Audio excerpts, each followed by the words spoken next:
Welcome back to the Pesky Report. This is episode 475 of the Pesky Report, brought to you by Beyond the Monster. My name is Derek, and as always for the Minor League Show, I'm here with Jake and Hunter. And before we start, we do have a little something special. It's Hunter's birthday. Yay! I didn't think you knew. I genuinely didn't think Derek knew. Damn it. So happy birthday, Hunter. Thank you, Hunter. And then before we get into everything, after addressing Hunter's birthday, because shout out Hunter, he's awesome. I'll just address the elephant in the room before we get into the discussion. Marcelo Meyer made his big league debut, first big league hit. Congrats to Marcelo Meyer. Waited for his family to be there to get his first big league hit. Smart guy. Yes. Yes, smart, very smart. But with that, we do want to get into our minor league show. We have a lot to talk about. And we're starting off in Double-A, and I think the only person we can start with is the guy that Hunter has been pushing the bandwagon for this guy to get called up to AAA forever. I'm on that bandwagon now. I'm pretty sure Jake is. Absolutely. I think we're all just get him to AAA. He has been steaming, piping, smoking hot, however you want to describe it. It's Blaze Jordan. I'll hand it off to the birthday boy first. Hunter, oh, wow. What are your thoughts on Blaze Jordan's hot streak? We know you think highly of him, but it's just been an amazing stretch for Blaze Jordan. Yeah, this is crazy. Usually the only time I get it handed off to me to start is if I was at games. Blaze Jordan, 10 for 23 this week, a double, 2 homers. He drove in 8, scored 4, even stole 2 bases, which I think that's not like this big part of his game, but I think it really is a testament to how much he's focused on his conditioning in the last year and a half. He's up to a 306, 401, 485 slash line on the year. Since the start of May, he is slashing 379, 481, 652. He has 19 walks compared to 17 strikeouts. 19 walks is now officially more than the 18 he had all year. He won the Double-A hitter of the week. Like he's been everywhere. And I even dove into some extra numbers. The isolated power this year is, up significantly from last year. Last year it was a 127 isolated power. This year it's up to 179. That's almost as good as the 185 that he had in 2023. And if anybody remembers his 2023, he mashed in high A for like half of the year before getting promoted to Double-A. His WRC plus is at 156, which is the best of his career. Just everything he's doing has been phenomenal. He has been about as good as you could have. Like I even when they drafted him, obviously, like maybe you could argue that the power isn't exactly where it should be. But even that, he's been making massive strides in that. And I know during one of the broadcasts this week, they were talking about how a big focus with him has been on lifting the ball, kind of the same way that when Roman Anthony was working through the minors, that was a big thing with him, was lifting the ball, because he was hitting the ball really hard, but just there was a lot of ground balls, a lot of line drives. Not that there's an issue with line drives, but when you have that kind of power, you want to lift the ball a little bit more and hit some more home runs. And Blaze is starting to do that. And then there's even numbers like this, massive career low in swing percentage at 46.6. Last year was at 56.8. And despite and I think that just shows how true it is. When I talked to him the other day and he was saying how he was really, it was a mental thing of waiting for his pitch and actually looking for his pitch and then waiting to swing at that one. And then he has an 81.5% contact rate, which is the second highest of his career. Last year he was at 81.9%. So he's being patient, and then he's making contact with those pitches. And then one of the other big things is anyone that has watched the Red Sox this year, 2 of the most frustrating things this year has been hitting with runners in scoring position and getting hits with 2 outs. This year, with runners in scoring position, Blaze Jordan is slashing 364, 482, 591. He's got 4 doubles, 2 homers, 24 RBIs. He's walked 11 times, only 5 strikeouts. With 2 outs, he's slashing 356, 442, 553, 533, 2 homers, 2 doubles, 13 RBIs, 7 walks compared to 5 strikeouts. So it's like those have been 2 of the biggest weaknesses for the Red Sox when it comes to offensive production. And he has been a demon in those categories. I get it. The big argument when I first brought up Blaze Jordan should go to AAA for a month, try to figure it out, and see if he's ready for the majors. A big argument that people were throwing out was that there were just too many bodies in AAA. There was Abram Toro and Nathan Hickey. They were the two main focuses at the time. And now Ryan Noda is there, although Noda has actually played the outfield. So Toro's gone. Nathan Hickey was ice cold, then he got hot, kind of went cold again this week. And then you have Sebi Zavala back, so he's now catching with Yasmani Grandal. So Hickey, I think Hickey's kind of done catching at this point. I feel like they're really just focusing on him being a first baseman. But it's just, I don't know how you can really view any of those options as a better option than Blaze Jordan in the long run. Sure, if they needed a first baseman tomorrow, yeah, you would call up probably Ryan Noda. He's on the 40-man. He has better major league experience. He hit a decent amount of homers a couple years ago. But like if you run into an issue in a month or in a month and a half, there's no reason for Blaze Jordan to not be an option at that point, because you should call him up there. Like, I don't know what you're waiting on at this point. He has over 700 plate appearances in AA. He has a ridiculous slash line this year. He's walking. He's not striking out. He's driving in runs. He's hitting with runners in scoring position. He's hitting with 2 outs. He's playing phenomenal defense at first base. And one of the big things that stood out to me when I talked to him was how it wasn't bothering him when I asked him about being in AA so long and like being a leader, like being the veteran, even though you're playing, even though you're 22 years old, like, and you're the veteran for these guys coming up. And it's like, that's got to be frustrating to see someone go up to AA and then go up to AAA and you've been in AA the whole time. And there's, 23, 24-year-olds getting called up to AA and you're kind of having to show them the ropes. Like, that's got to get a little frustrating at some point. And it was all just about, like, all his answers were about the team and doing what he can do to get better. And like, it's not up to him when the Red Sox decide he's ready. He just needs to keep improving on things and proving himself. And I don't know, outside of the whole there's a logjam thing, I don't really understand what the wait is. And to me, that's not a great reason for not calling someone up to AA when they've played this long. It would be one thing if this was his first year in AA and he had 180 plate appearance and it's like, okay, well, let him keep working on things. He's beyond past that. He's ready. There's nothing else for him to do there. He spent too much time there already. He's proven himself. Please get him up to AAA. Let's get the ball rolling on seeing how he can do there. We'll talk about it in a bit, but we've already seen what Jhostynxon Garcia can do in AAA. Like, his first week was phenomenal. And we talked about it last week with the AA to AAA pitching is weird because it's a lot more of the like major league washout guys who are trying to get back to the majors compared to like these top prospects who a lot of the times don't spend super long in AAA before getting called up to the majors.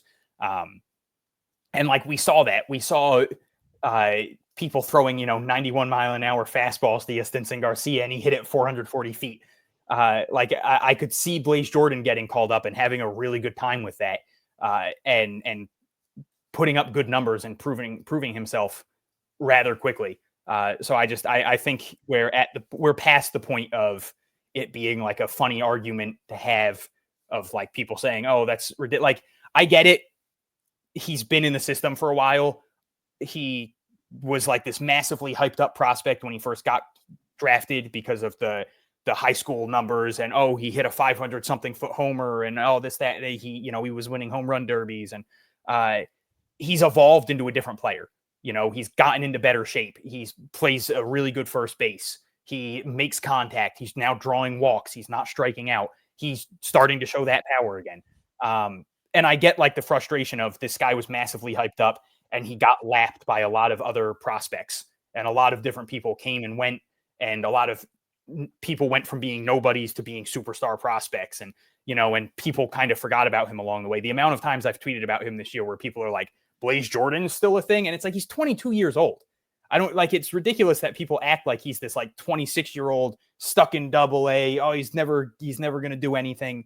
Like if he went up to AAA now, he'd be one of the, like he'd face no pitcher older. Even in AA, he's not really facing pitchers younger than him. Like he's still this very young prospect. He's still one of the youngest players on the Portland roster. So just I get the weird like aura around him of, this is a guy who they drafted 5 years ago who's still in AA. But it's just he shouldn't be in AA anymore. He should be in AAA. Get him up there. Let's see what he's got, because this Red Sox team needs a spark. They need something going on. And Abram Toro's been solid recently, but you feel like that can't be the long-term option. You don't know what you have with Tristan Casas at this point. Obviously, he's not playing this year. But Blaze Jordan is someone who could be a legitimate long-term option, so they need to start figuring that out. And that's my rant. Yeah, I mean, it's 100% true. I think that all of the amazing benchmarks, the things that we wanted to see from Blaze Jordan, he's finally started to do. And that is, really putting together what I think is a very strong batting eye and a very strong ability to put the bat on the ball, and then combining it with actually hitting for game power. And yeah, I mean, this week was crazy. 435, 500, 739.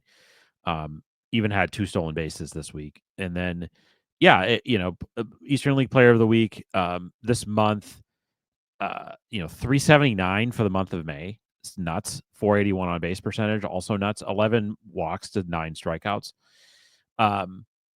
He had 3 hits on Sunday. One of those was a home run that he hit with a 105-mile-an-hour exit velo. So I think that this is just for like 5 years. This is what we've been waiting for him, which is just, can the power that he showed in batting practice and home run derbies as a literal child, when does that show up in games in the minor leagues? And it took like 5 years, but it feels like it has finally happened.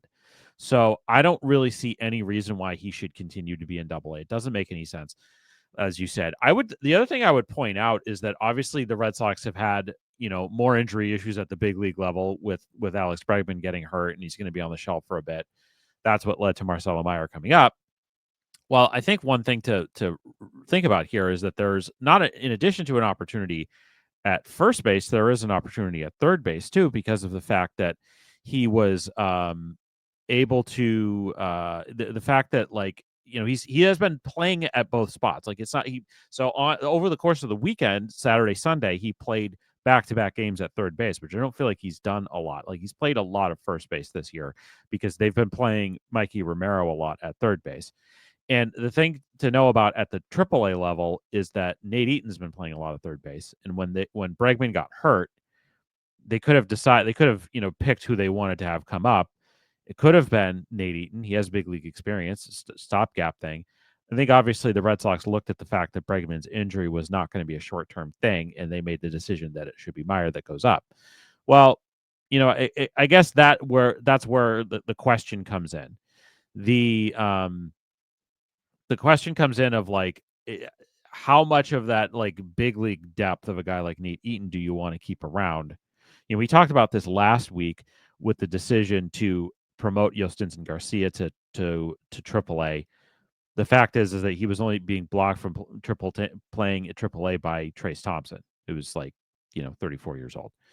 As far as Nate Eaton's younger. He's at like 28, but and he's good big league depth.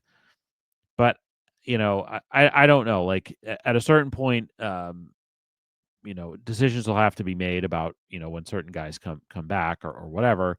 Obviously, Casas out for the year. Bregman, this is we're looking at least like probably a 2-month injury based on his history.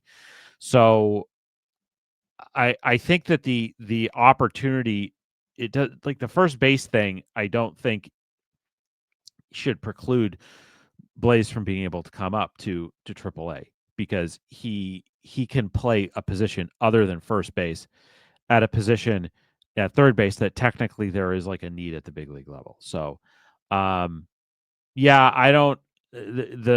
he has nothing, is absolutely nothing left to prove at Double A. So he should come up and just get this out of the way now. We'll talk about it later. Hunter put this in the chat, but I had seen it while you were talking that Andy Azakar, who's gotten off to a great start at FCL, and we're going to talk about him in the FCL minute later. According to Chris Hatfield from Sox Prospects, he has been promoted to single A Salem.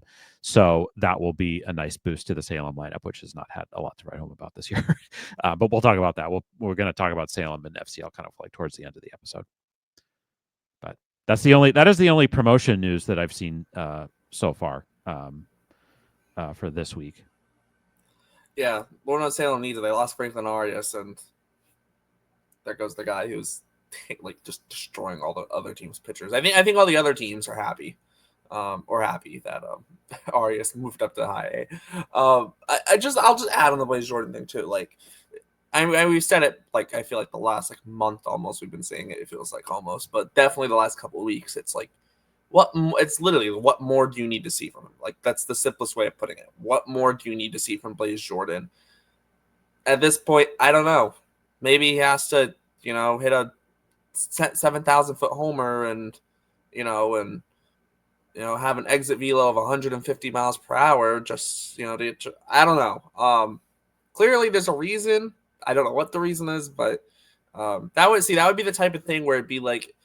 It would be nice to know, like, why is he still in Portland? Who knows? But I think I think both of you did a really good job covering it. We should, though, discuss some other people. But also, too, just real quick, too, I'll just read Blaze Jordan's stat line for the week, just in case you're unaware. 10 for 23, a double, 2 homers, 8 RBIs, 2 walks, just 3 strikeouts. He also stole 2 bases this week. So, Blaze Jordan, blazing speed. No pun intended, but just, so just an absurd week. I do want to also discuss Mark Colesberry. Yes, I can say his name. He had a homer and a double. He only played in 3 games, so he went 3 for 10, homer and a double with 2 RBIs. He also stole a base as well, so I don't know what's in the water in Portland, but something going on there. They did play against Reading. They were scheduled for 8 games this week. They only played 7. One of them did get rained out. They were going to play 8 because of weather rainouts, so it would figure that one of them would get rained out. Portland did go 4-3 this week. Outside of that, on the position player side, I don't have a ton else. I know Mike Romero had a pair of doubles this week. I don't have a ton else. I'll hand it over to you, Jake. Do you have anything else on the position player side? No, Blaze was the story. The only other thing I had was just like Max Ferguson, and it was interesting to see Mark Colesberry on the list of guys that hit home runs over the course of the past week, because he's like the sort of extra catcher type guy. So that was cool to see. But there's quite a bit to talk about the pitching side. But if Hunter's got anything else on the position players, I'll let you just 2 quick notes. Mikey Romero missed the last few games. He was scratched on Friday, I want to say, or one of the 2, Friday or Saturday. I think it was Saturday, because it was like one of these things where it was like, oh, is that like obviously Meyer got called up. Yeah, anyway, okay, it was Saturday. One of these weird things where Meyer people thought there was maybe some sort of like cascading thing where Romero was going to get promoted and then whatever, but obviously no, he has a forearm issue. Yeah, so he missed the last 2 games of the week. Hopefully he's fine. Hopefully it's nothing serious. It'll be one of those things where we're all watching for the lineup announcement on Tuesday to see if he's in the lineup. And then just Zach Earhart, 4 for 21, but he did have 2 doubles and RBI. He scored 6 runs, 2 walks, only 3 strikeouts, 2 stolen bases. So we should mention that there was a game where where Chad Epperson had the Earhart brothers hitting 1 and 2 in the order, which was like not like Drew Earhart. I don't think normally would hit like second. In the order he's usually like 7th or 8th in the lineup. So that was a really nice touch. It was very clearly done on purpose. Like it was very clearly let's have the Earhart brothers hit back to back. They didn't do anything that game, but then I think on Saturday or Sunday, Drew Earhart singled, and then like 3 batters later, Zach Earhart singled him in. Yeah. So we did get the brother driving in the other brother. So he went 4 for 21 in his first week, and then Marvin Alcantara went 4 for 18 with 3 walks in his first week. So neither of them had massive weeks, but it was both of their first weeks in Double A, and they both did pick up their first career hits. So just the smallest note. But outside of that, yeah, the offense did not do much this week outside of Blaze Jordan. It was very much him kind of carrying the show for them to win some of those games. And then the pitching was ridiculous, which we will talk about. Yeah, we can just jump right into the pitching now, Hunter, if you want to kind of take the lead on it. Okay. Let's keep it rolling. Yeah, just genuinely some absurd outings. We saw Yordany Monegro set a season high with 10 strikeouts, 5 scoreless innings. The 10 strikeouts, just 3 hits, 1 walk. Connolly Early tied a career high with 9 strikeouts and 5 scoreless innings. David Sandlin was a piggyback starter, and he threw 5 shutout innings and had 6 strikeouts. That was easily the best outing of his season. 5 innings, 5 hits, no walks, which is massive for him, 6 strikeouts. And then I think the biggest story, despite the fact that we saw some dominant outings, Isaac Coffey made his first start of the season. Only went 3 innings, but I mean, he didn't even pitch in the FCL or anything. Like, he just went right to Double A. 3 innings, perfect innings, no hits, no walks, no hit by pitch, no errors, no nothing. 4 strikeouts. He looked phenomenal. He's got that like wonky delivery. He doesn't throw hard. Like, he sits around 90, 91, but the off-speed stuff is good. He doesn't walk a ton of people. He was phenomenal last year. I think he had like a 3.16 ERA in Double A. He was someone that, if it wasn't for the injury, probably would have started the year in Triple A. Maybe he would have started in Double A just like as a numbers thing. Like, there were too many people at each line. I mean, with something we've talked about a lot this year. But if he was healthy the whole year, he's someone that would be in Triple A at the moment. So I'm interested to see how long he spends in Double A. Obviously, they're going to want to ramp him up for a little bit. But that's another legitimately interesting arm who will be in AAA soon, who could be an option at some point this year. We'll talk about some of the options in AAA later. But just those 3 alone, or those 4 alone, were phenomenal. And then just quick notes: Richard Fitz also made a rehab start, 3 innings, 4 hits, no runs, no walks, 2 strikeouts, 38 pitches, 31 of them were strikes. Someone asked me on Twitter, like, is it worrisome that he only had 2 strikeouts? That's been something with him his whole career. He hasn't been like the best at missing bats. He was doing fine with it at the start of the year in the majors. It wasn't like he wasn't like blowing anyone away, but he was doing fine. I am so very not worried about Richard Fitz's first rehab outing, him not striking out a lot of people. I more like to see the fact that he was throwing a ton of strikes and wasn't giving up hard hit balls. And then Jeremy Wuyellen, 2 appearances, 4 1/3, 4 hits, 1 run, no walks. He did hit 3 batters, so Derek will love that. 5 strikeouts. He has been superb since going to Double A. I mean, he was phenomenal in High A too this year, but he's been even better in Double A. The fastball's been fantastic. It hits like 97. He's very quickly becoming a very, very, very intriguing left-handed bullpen arm. At this point, it's safe to say that he is officially a bullpen guy. Like, before, it was in other years, he was starting a little bit. He was bullpen. He was doing. I think now with like all the injuries and stuff, I think they're kind of relegating him to a bullpen arm, which there's nothing wrong with. A left-handed bullpen arm is a very important thing. As the Red Sox will tell you, they have like 700 of them in the majors right now. And he has been fantastic. He's someone who I would not be shocked if we see him in AAA by the end of the year. He's a little bit older already just because he missed so much time with injuries. So yeah, just a ridiculous week for a lot of people. I didn't really like focus on anyone massively. I'll let you guys do that. But just another week of this Portland group just being, I mean, Yordany Monegro has been great in every start. Connolly Early has been great in every start. It was awesome to see David Sandlin have his best outing. So yeah, this is and I didn't mention this, but Hayden Mullins came back. He only threw 2 1/3 innings, I believe. He pitched in one of the games that Jeremy Wuyellen came into then. But he looked fine. He walked a couple people, but I mean, it was his first game in 3 weeks. So that's not too shocking, but yeah, this is just a phenomenal, ridiculous rotation. And it's gotten to the point where with Isaac Coffey there, they're going to have people piggybacking. I'm interested to see if this is something they're going to try with Sandlin for a little bit because he's struggled a little bit this year. So maybe this is something they try. That was his first bullpen appearance. And I mean, it went very well for him. So who knows? Maybe that's something they try for a little bit going forward.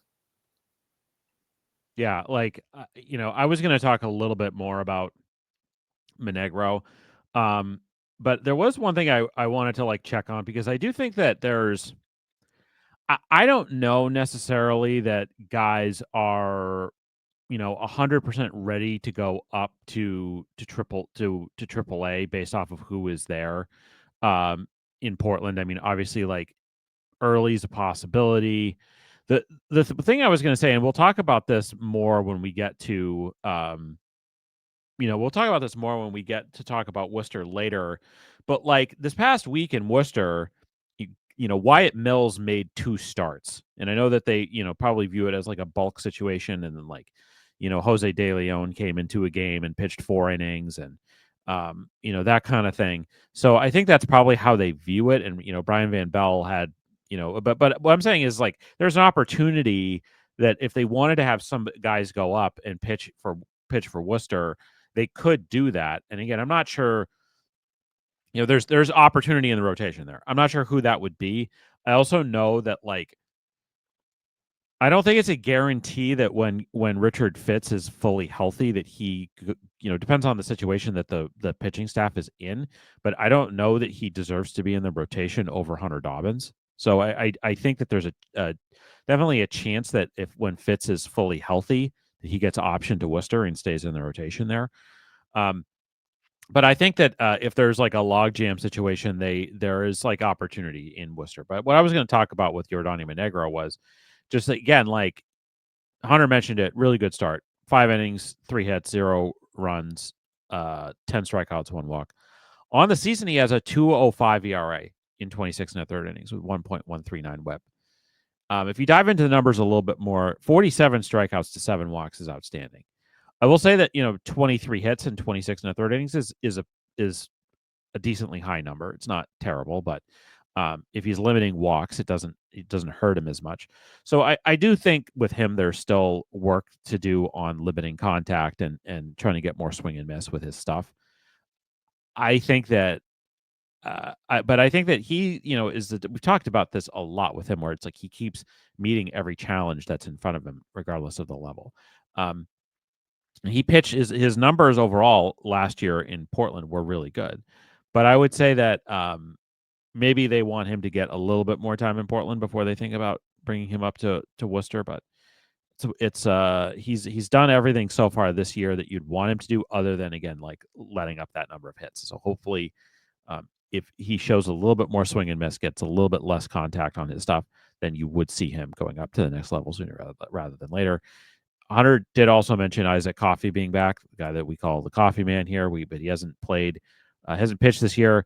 I guess he had an illness, and it kind of like started the season late because of that. So I'm not sure if he may have spent some time on the dev list, but Isaac Coffey is a guy that has just like Isaac Coffey to me feels like if they build him up, he seems like a guy who should be in Worcester. Was he?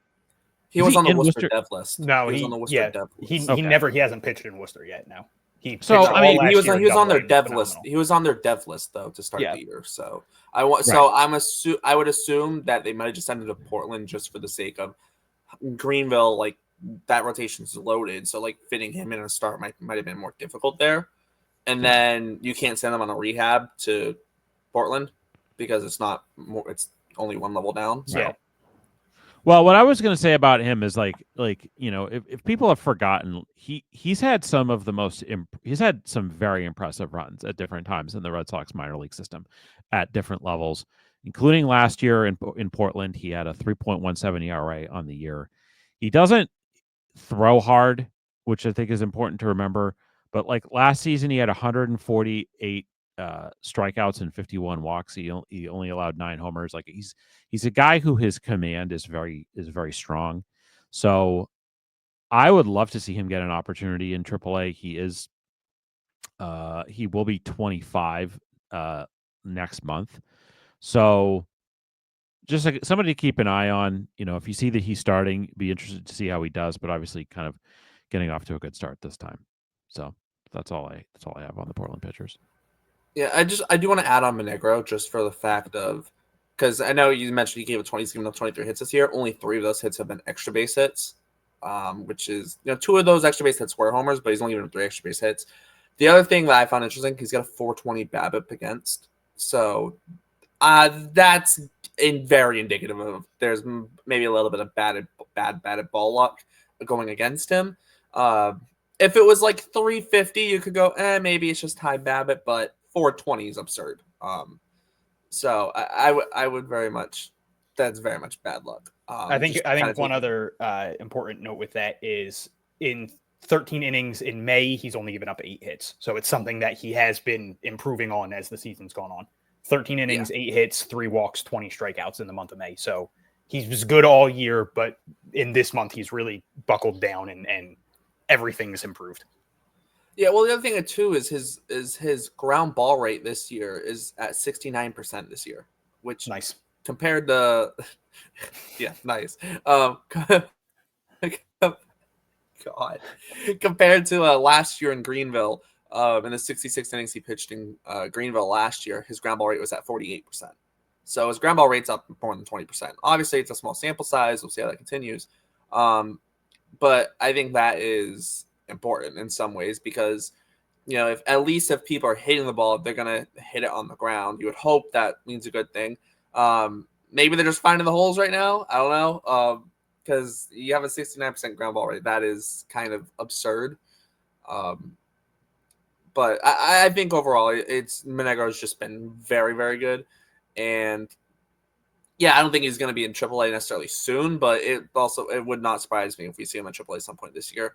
He is a very interesting case just for the fact that, he is Rule 5 eligible. So with that, I would assume they're going to have to add him this offseason, especially if he gets up to AAA. They're definitely going to have to add him because we had the whole thing the end of last year where it was like, okay, he's very much is ready for AA, it seems, but they held him in Greenville, and most people speculated, it's because they don't want him to go to Portland, have a good couple appearances, and then someone snatches him in the Rule 5 and sticks him in the back of their bullpen, because we've seen teams just snatch some random, guy who maybe has upside and stick him in the back of their bullpen for the entire year. Or not the back end, like the long reliever mop-up role spot for the entire year, and just so they get that player, right? So it's I think it'll be interesting to see if and when they move him to AAA, if he continues pitching like this. But he's been stellar so far. He had 10 strikeouts this week, so Double A's interesting just because there's like 7 pitchers that could realistically get moved up to AAA this year. Like it's Yordan Monegro, Connolly Early. If David Sandlin has some more outings like this, Blake Wehunt has been very solid this year. He didn't have like the best start this week, but Jeremy Yelland, Hayden Mullins just got there. Dalton Rogers just got there. But like those are 2 guys, college guys who potentially could, there's so many. Jack Anderson's already been in AAA at one point this year. There's so many arms that could potentially move up to AAA. Isaac Coffey, obviously.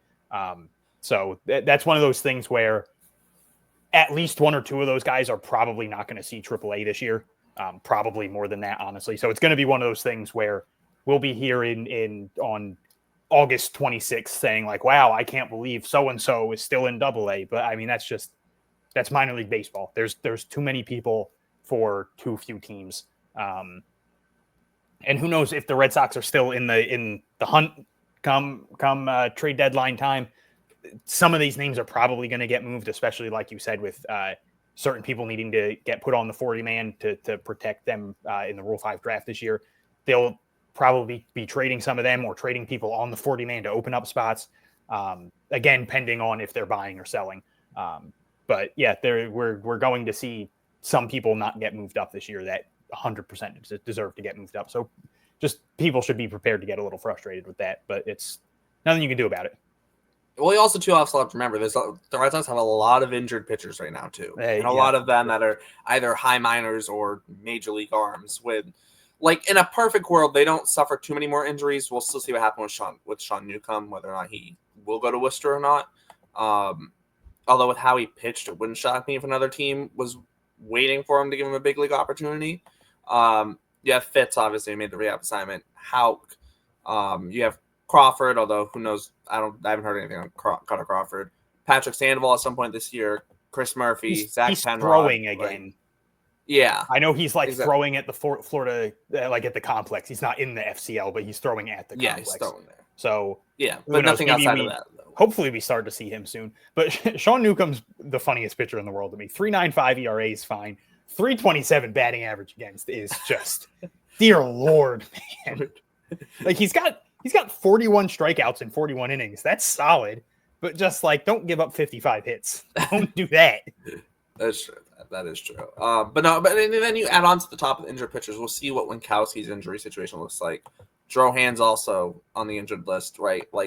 So we look at the AAA rotation right now, and then we'll talk about AAA more later. But it's right now, Sox Prospects has as Criswell, Stock, Uberstein, Mills, and Van Bell, but it's not going to be those 5 guys for the rest of the year. Like, let's also keep that in the back of our heads as well. Hopefully nobody else gets injured and everyone gets healthy and they figure it out, and they'll probably have too many guys, and who knows what they do at that point. But someone's bound to get injured at some point. It's baseball, it's sports, it happens, unfortunately.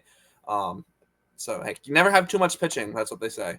And it's there's another guy we'll talk about in a little bit who's coming back and moving up levels. Yeah, definitely. We do though. I think that is I think we spent a lot of time on Greenville. Not Greenville, Portland. We're going to Greenville now to cover Greenville. Jeez Louise, my brain is fried.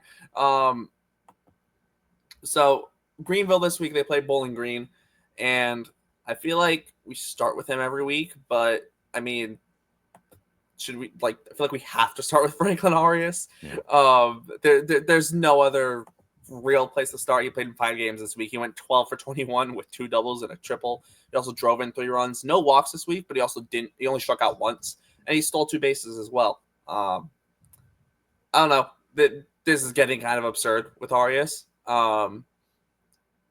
Actually absurd. I do want to hand it to you, Jake. What are your thoughts on Arias this week and just his overall performance since getting called up to high? Because it's been kind of insane. Yeah. So you mentioned the numbers this week. I think the thing that's most impressive to me is just his ability to pretty consistently make contact. If you go back to the start of his, he got promoted to Greenville. His first game was the 29th.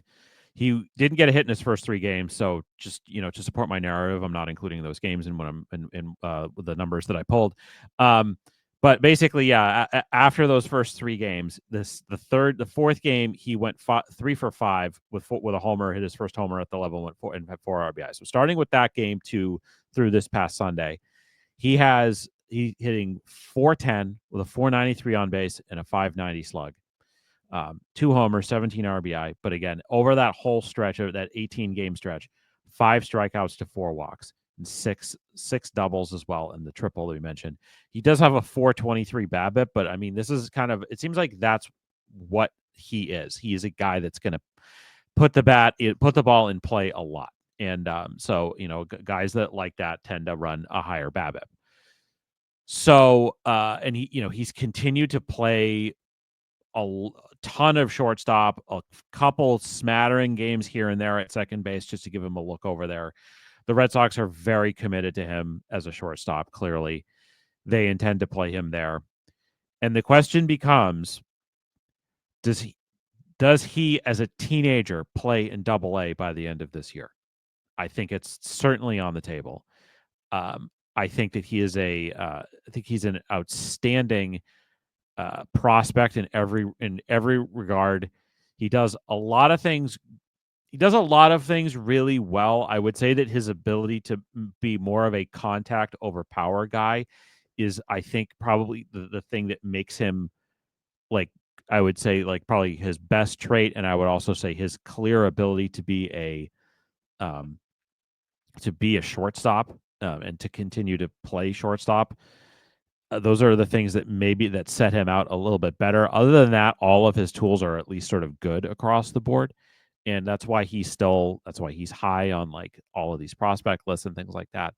But I think that we're not going to really know 100% what the Red Sox have with him until he gets a chance to play at Double-A. Because again, we've talked about this a lot. The competition at the A level, at the A ball, is not necessarily the best. So I would love to see Franklin Arias get the chance to play against Double-A guys and Double-A pitching at 19 years old. And this is like this consistent pattern that we see with the Red Sox, where it's like they tend to have these like really young guys at every level. Like I'm pretty sure Roman Anthony is still the youngest guy in AAA.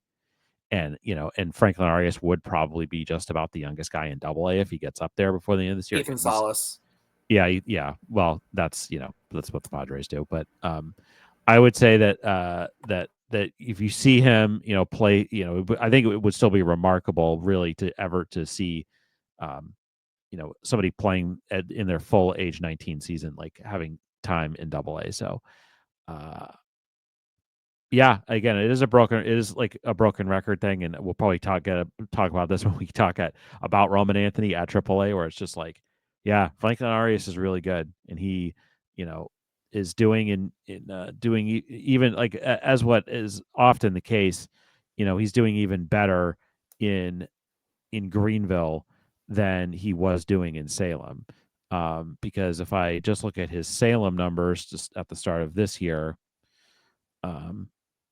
yeah, I mean he was batting 346. He was batting a lowly 346. When he got promoted to Greenville. So he has met every challenge put in front of him so far. And as a teenager at that level, and the possibility that we could see him in Double-A before the end of the year, it's extremely exciting. Yeah.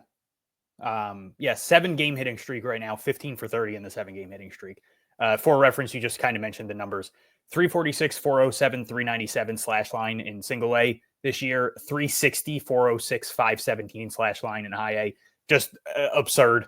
I mean, if you would have told me when he got promoted to high A, if you would have asked me what I was hoping for, I would have said much like as long as the slugging percentage went up, I wouldn't have been too upset. It would have been kind of like I expect the slug to go up because he's not in Salem anymore, but like I don't expect him to continue to hit 346. And he didn't continue to hit 346. He's doing better than that.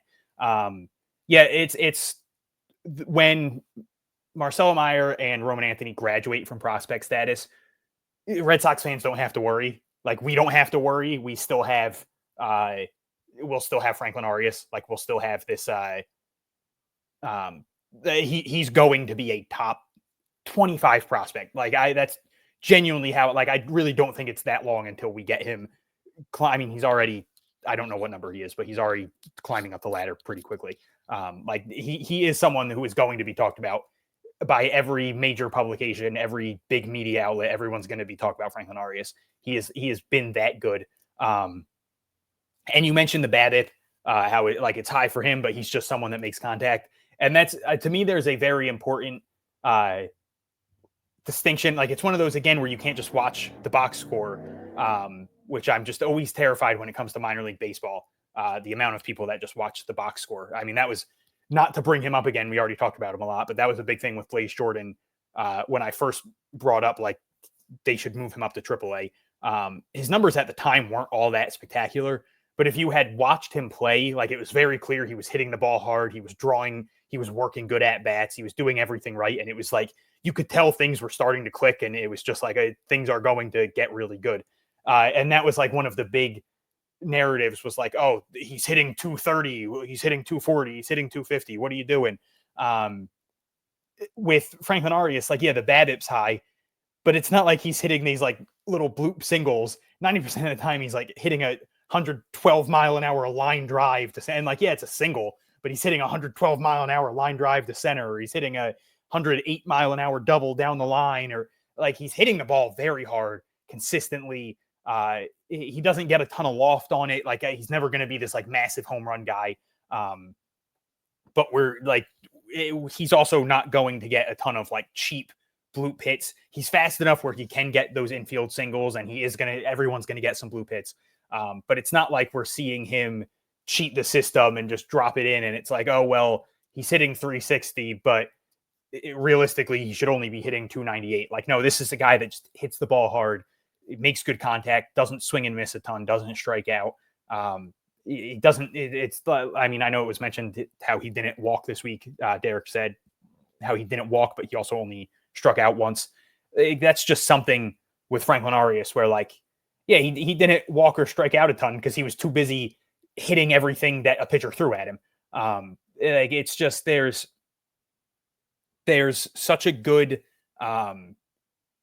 line of prospects that we've seen come through the minors, like obviously Roman Anthony and Christian Campbell and Marcelo Meyer and all these guys. And watching Franklin Arias play, it's got that same feel of like you're watching someone very special. Like you're watching someone who could be a teenager going to AA, and it's not going to feel rushed.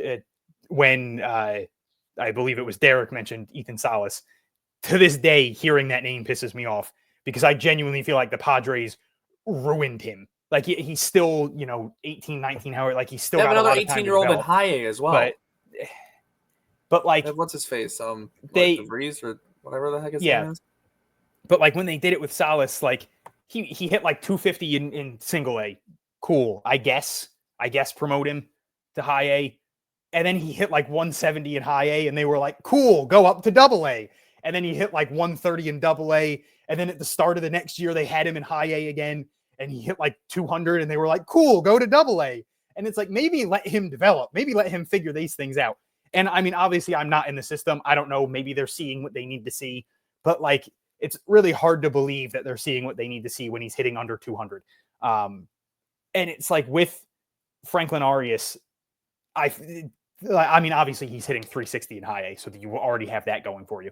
But if he went to double A right now, you can just tell he wouldn't be completely overmatched. Like, yeah, there would be growing pains and he'd be dealing with better pitchers and all these other things. But like, you would see a lot of these good at-bats. You would see him continue to be a very good defensive shortstop. I think that's the thing that's impressed me the most this year is just how good he looks at shortstop. Like I have zero questions about him at the position. Like it's just, you would see him continue to do good things. And it's like, obviously there are a lot of prospects who like could go to different levels and continue to play well, but he's got that feeling. Like for anyone that watches minor league games, it was something like Roman Anthony in single A was good, whatever. Like the numbers weren't spectacular, but the under the hood numbers were great. He moved up to high A, and it was like this immediately like, oh, holy shit, this guy's special. Like literally from his first game, I think like his first at bat, he hit a double, or his second at bat, he hit a double. And it was like, oh, that was hit very hard into the gap. And then all of a sudden it was like a week in and he had like 4 doubles and an opposite field homer. And it was like, he became must watch TV. Christian Campbell, we saw it with him last year, very quickly became must watch TV. Marcelo Meyer was must watch TV. Kyle Teal, when he first got to high A, like you had to watch him play. And that's where we're at with Franklin Arias. Like if you care at all about the Red Sox minor league system, you want to watch Franklin Arias play. He is probably the guy to watch right now. I mean, obviously you could argue Roman Anthony, but at this point, everybody's seen a ton of Roman Anthony. Everybody's expecting him. Everybody wants him to be in the majors. Franklin Arias is probably the guy who, if you want to see something very cool in a game, you turn on a Greenville game, and Franklin Arias is probably going to do something very cool. I'll also just add, like, I don't want to compare the two, but Arias has a 158 weighted runs created plus in Greenville. Just for reference, Roman Anthony had a 163 weighted runs created plus in Greenville. I'm not saying it's going to be Roman Anthony. I'm not saying it's going to be the top prospect in baseball, but like it's still like absurd. Like because that like Anthony did kind of had that like absurd jump to Greenville from Salem, and then he also had that late season push up to AA in 2023. So you very well could see something like that with Arias, and they're two totally different types of hitters, right? They're different types of hitters, right? Like Roman Anthony and high A had a 163 weighted runs created plus, but he hit 294. Arias has a 158, but he's hitting 360, right? And that includes those first 3 games that Jake was discussing. Also, too, it is a small sample size still. It's only 21 games in high A, but still, like it's still kind of absurd. And if he continues up this year, like we might not even be talking top 25 prospect. We might be talking like top 15, borderline top 10 prospect in baseball. Like that's the type of year he's having so far, which is kind of just absurd. There's no other way to put it. And his strikeout rate, I think the other thing, last year he had a 17.5% strikeout rate in Salem. At the start of this year in the 19 games, it was 14%. In his 21 games in Greenville, his strikeout rate's down to 8.3%. So striking out a lot less. The walk rate is basically the same, 7 to 7.3% from Salem to Greenville. So it's gone up 0.3%. So basically the same. So he's just been stellar, spectacular. And yeah, I mean, Greenville has been the team to watch, right? And we're definitely going to get into it on the pitching side of things. But we can't just focus on the pitching side. We do have some other things to cover on the position player side of things. Brooks Brandon had a very nice week. He hit a homer this week. He went 9 for 18. He also threw in a couple of doubles and 6 RBIs. He did strike out 4 times with 1 walk. But he had a very, very good week. And that's something that was nice to see because he is kind of, obviously, Johanfran Garcia is, not playing. He's rehabbing in the FCL, but he's where they put Garcia is going to be really telling, I think, in some ways. They might start him in Salem, but depending on how quickly he gets moved to Greenville is going to be, I think, might be very telling on how they view Brooks Brandon. Brandon this year he's played 35 games. He's hitting .233 with 4 doubles, a triple, and 3 homers. I think the big thing for him, the strikeouts are high. They've always been high with him, 43 strikeouts and just 9 walks in 35 games, 633 OPS. And Brandon is, at the end of the day, he's someone who is going to likely have to be a bat first catcher. Brandon's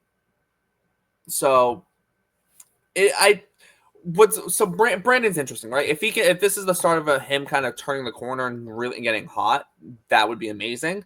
But I think it's going to be really telling too, because with Garcia starting his rehab assignment and him rehabbing in FCL, eventually he's going to be ready. And I'm very curious to see good job, Hunter. Hunter was fidgeting with a baseball and just dropped it. I can't not have a baseball in my Hunter could play for the Red Sox. Yeah. Hey, Hunter, maybe you can play shortstop. Yeah. I played 3 games at shortstop in my career, so it was mainly, it started as right because I couldn't hit, and all the kids that couldn't hit played right field. And I became a center fielder because I was actually good defensively, and that was the only thing I could do. But I miss baseball so much. Dear Lord, it can't be worse than Kike Hernandez playing shortstop. That's fair. That is fair. Yeah.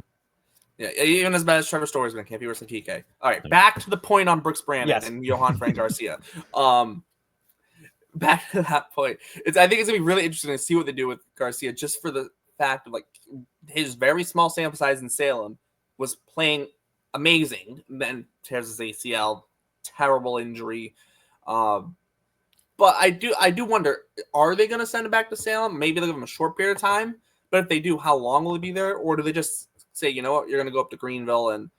But there's also a lot of mouths to feed in terms of playing time in Greenville. I think that's the other thing that is interesting. There's a whole lot of mouths to feed. And if Johanfran goes up and catches in Greenville, what happens with Brooks Brandon? Maybe he DHs a little bit more, but you still have, just look at the guys they have. Andy Lugo, Zan Zanatello is going to have to get playing time. Antonio Anderson, Franklin Arias, Sofero Rodriguez, Nelly Taylor, Miguel Blaze, Justin Reimer, was it Reamer? One of the two. All those guys have to get playing time, and those are all your non-catchers that fills all your non-catching positions plus DH if everyone's playing, if no one's getting a day off, right? Yeah. Obviously they could rotate it around so a different person gets a day off or here, but even then you can't just rotate 10 guys. You still have other guys on the roster who still need to play. You have, bench guys who still need to play, right? So I'm very curious what happens with Johanfran Garcia and then how that affects Brooks Brandon in terms of, because Brandon have a really good week this week, right? Really good week this week. Yeah. The homer, the 9 hits, that's big. That's very big for him. Sorry, go ahead. No, you can take it on there. Oh, I was just going to say, the big thing with him is he played a little bit of first base. He's played 5 games there this year, 21 catcher. In his defense, where you mentioned the offense first, he did win Red Sox minor league defensive player of the month last month, which I think was kind of shocking to a lot of people. He is very athletic. It does seem like he's made some improvements behind the plate. He's currently on a 4-game hitting streak, desperately needed. He was hitting 186 going into this 4-game hitting streak. went 1 for 4 in the first game. And then his last 3 games, he is 8 for 11 with a walk, 2 doubles, and a homer. He's driven in 6 runs, scored 2. So obviously, as you said, he's up to the 233 average now. So that's a almost 50-point jump. Like that's a 44-point jump. That's a 47-point jump. That's absurd. But so like the numbers are better now, but it's also like this because of this short run. But we've seen him do this in the past, like get hot and stay hot for a little bit. So hopefully he can carry that momentum. He does hit the ball extremely hard. He had a 120-mile-an-hour single off the monster in Greenville earlier in the year, which was the hardest hit ball in the system for a while. And then I think Fraley Encarnacion beat it by like 0.2 miles per hour. I think Brooks Brannon's was like 120.3 and his was like 120.6. But like he hits the ball hard. He's athletic. He seems to improve defensively. He's still only 21 years old. Importantly, he's knock on wood, he stayed healthy this year. I do think it's hard because you also have Hudson White there. Hudson White has struggled pretty mightily so far. He's had a couple like big games, but for the most part, he's really struggled. I do think there is a way to have him and Johanfran Garcia both playing and both getting a good amount of time. I mean, especially with catchers, especially in the minor leagues, you're not going to see them play 5 games a week at catcher. Even like Kyle Teal was getting usually a day off. They would DH him for a day and then sometimes even not play him for another day.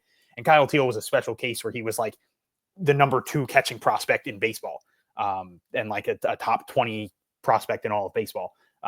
So like that's a little different. But with a lot of these guys, you're going like it's not crazy to have them maybe playing a couple days.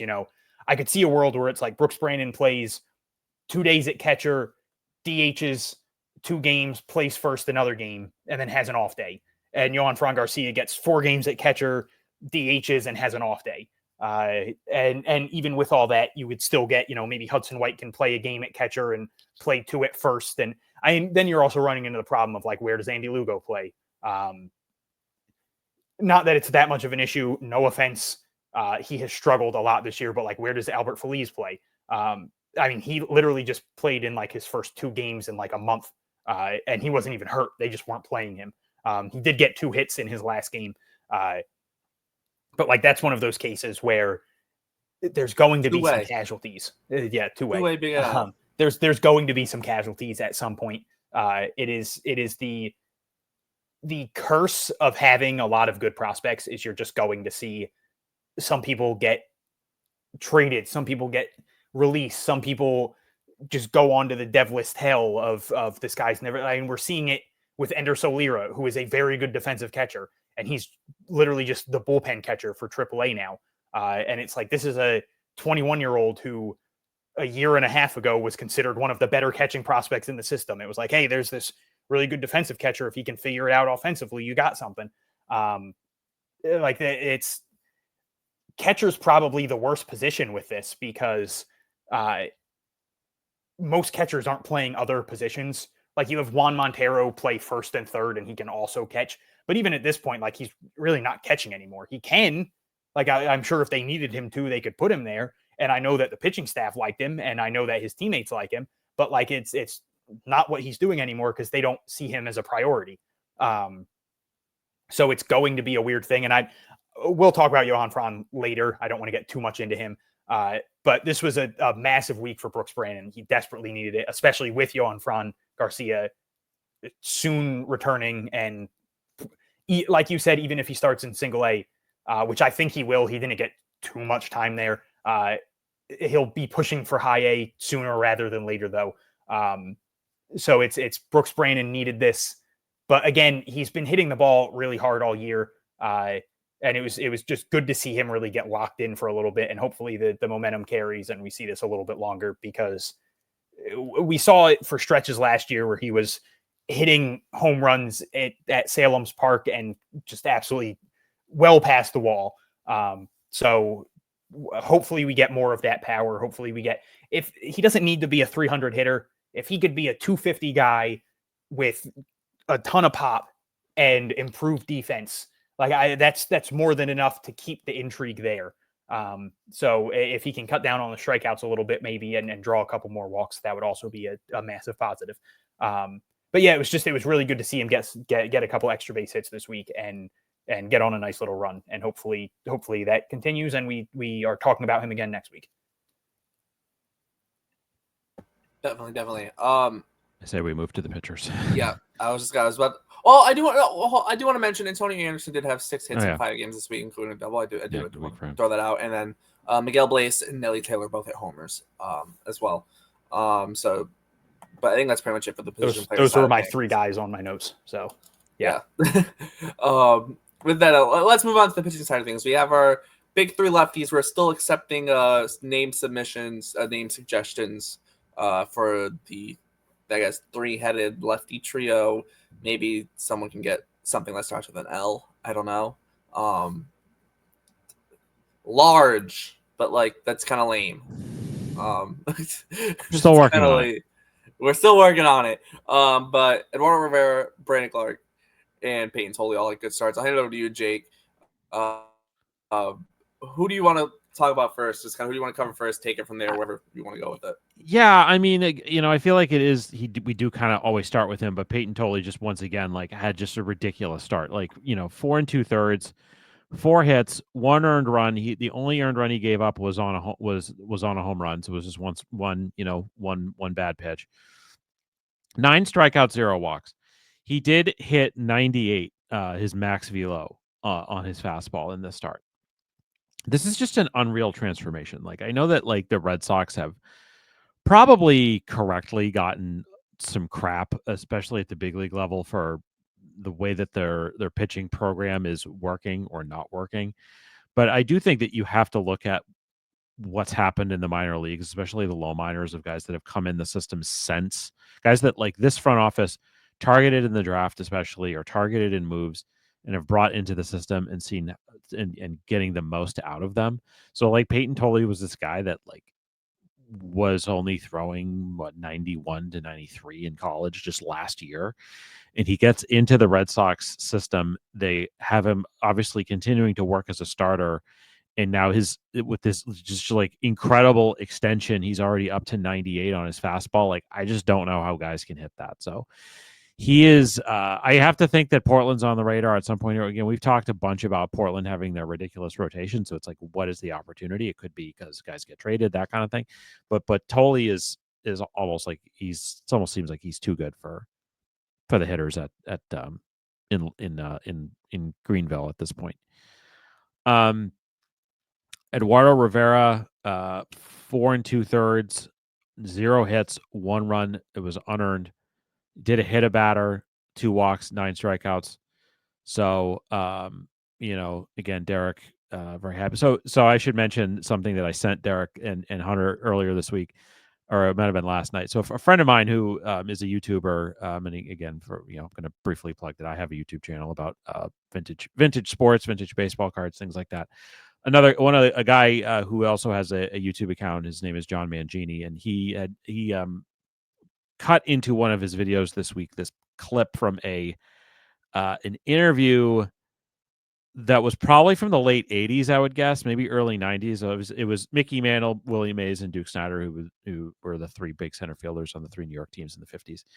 And they were talking about who were the toughest pitchers that they faced or that they were around. And Don Drysdale came up, and Don Drysdale, famously, Hall of Famer with the Dodgers, famously was pretty well known for throwing at guys and throwing inside and trying to intimidate guys. And he was Duke Snider's teammate with the Dodgers. And Duke Snider brought up a story of the Dodgers were facing, I would assume, the Reds, and Frank Robinson was up, and Don Drysdale got the call from the dugout to walk Frank Robinson, and Drysdale said, well, why waste the pitches?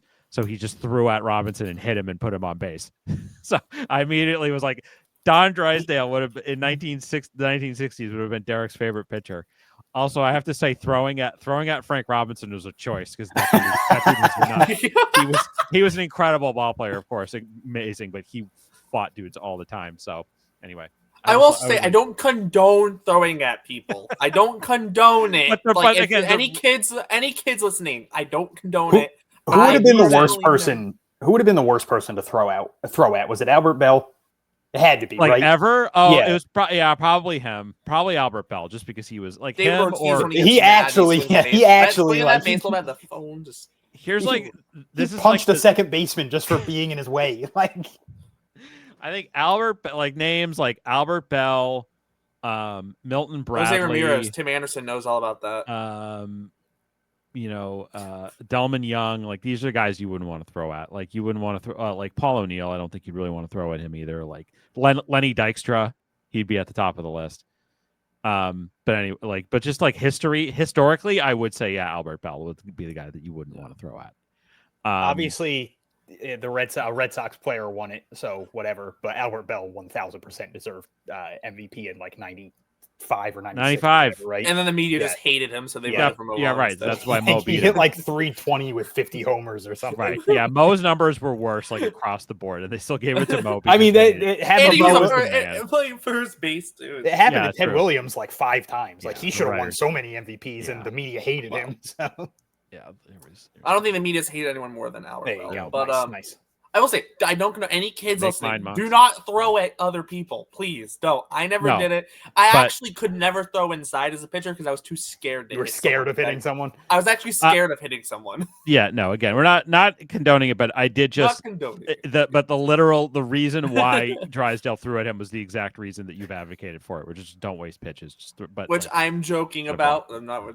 Anyway, but yes, great start for Eduardo Rivera, continuing to crush it, and then Brandon Clark, who's been a little bit up and down since he got to Greenville. 4 1/3 with 2 hits, 0 runs, 1 walk, and 5 strikeouts. So big week. There were a few other good performances, but I did just want to especially mention Tolley, who just is just out of this world. And again, if the rotation wasn't so stacked in Portland, I just think he would probably already be there, because you could have possibly argued the way that he's looked, he probably should have started the year in Portland. But there's just like the opportunity is just not there at the moment. But there could be cascading. They could move guys up to Worcester, and that would create an opportunity, or there could be trades, that kind of thing. But I certainly would expect that he's in Portland before the year is over, and possibly, well, maybe not Worcester, but like he could be on the fast track. I think that Peyton Tolley is on the fast track to being in Boston in the big leagues by the end of next season. Yeah, absolutely. Like you said, there's absolute reason for people to be frustrated with the pitching, coaching, the whatever you want, the development, whatever. In the majors, there's a lot of like questionable things going on. A big thing was like Luis Guerrero the other night was just like throwing his slider, even though it clearly wasn't a good slider. And like the guy he can hit 100 on his fastball. What are we doing here? Why was whoever telling him to just continue to throw the slider? And there's like a lot of that with a lot of the pitchers. Like just numbers are down across the board for basically everyone, even Crochet. Like he's been phenomenal, but still a lot of his numbers aren't as good as they were last year. But then you look at the minor leagues, and it's like Peyton Tolley was throwing like 93 consistently. It was like the big thing with him is he's got this extension, so it looks like it's 96. Now he's throwing 98 with that extension. It really doesn't feel ridiculous to say he's probably going to hit 100 at some point. Like they've done wonders with him. And we've seen it with a lot of pitchers. You know, Hunter Dobbins' velocity has gone up in the last few years. Connolly Early's velocity has gone up. Yordani Monegro's velocity has gone up. Even like Jetixon Paez, his velocity is starting to move up. Rivera's like Rivera is like we made fun of Oakland last week for getting rid of him. In their defense, he wasn't throwing 99 last year. Like he's a 6'7" lefty who throws 99. That's terrifying. But it's fun to make fun of Oakland, though. It is very fun to make fun of Oakland. Or the Athletics, I guess, because they're not they're Oakland anymore, still. But they are. Still, we still call them Oakland. But don't they just like on the scoreboards? It just says AF now. It doesn't show. Well, Oakland. Yeah, they're not. Yeah, technically they like. AF. That sounds like if I had a list and try to say ass. They're just Athletics. Like they don't have. They're not Oakland. And I feel like honestly, it is a little disrespectful to Oakland to call them the Oakland A's because they got abandoned. They got screwed. The organization abandoned them. So. Yep. They deserve better. Greedy billionaires. Sacramento. Tale as old as time. Greedy billionaires. But yeah, Peyton Tolley, phenomenal. The 49 strikeouts compared to just 7 walks and 28 1/3. Some of the other numbers aren't like ridiculous, but he had a couple of those bad. He had that really bad outing to start the year. The big thing for me with like Brandon Clark, like you said, he's been a little up and down since going to high A, but in 24 innings, he has a 1.88 ERA, a .085 batting average against, and a 0.67 WHIP. Again, 24 innings, 38 strikeouts compared to 9 walks. Somehow Eduardo Rivera is even more ridiculous. 37 batters compared to 9 walks and 21 and 2/3 innings, a 0.83 ERA, a .072 batting average against, and a 0.65 WHIP. That is absurd. Again, the fastball can touch 99. A lot of his off-speed stuff has looked really good. He's only 21 years old.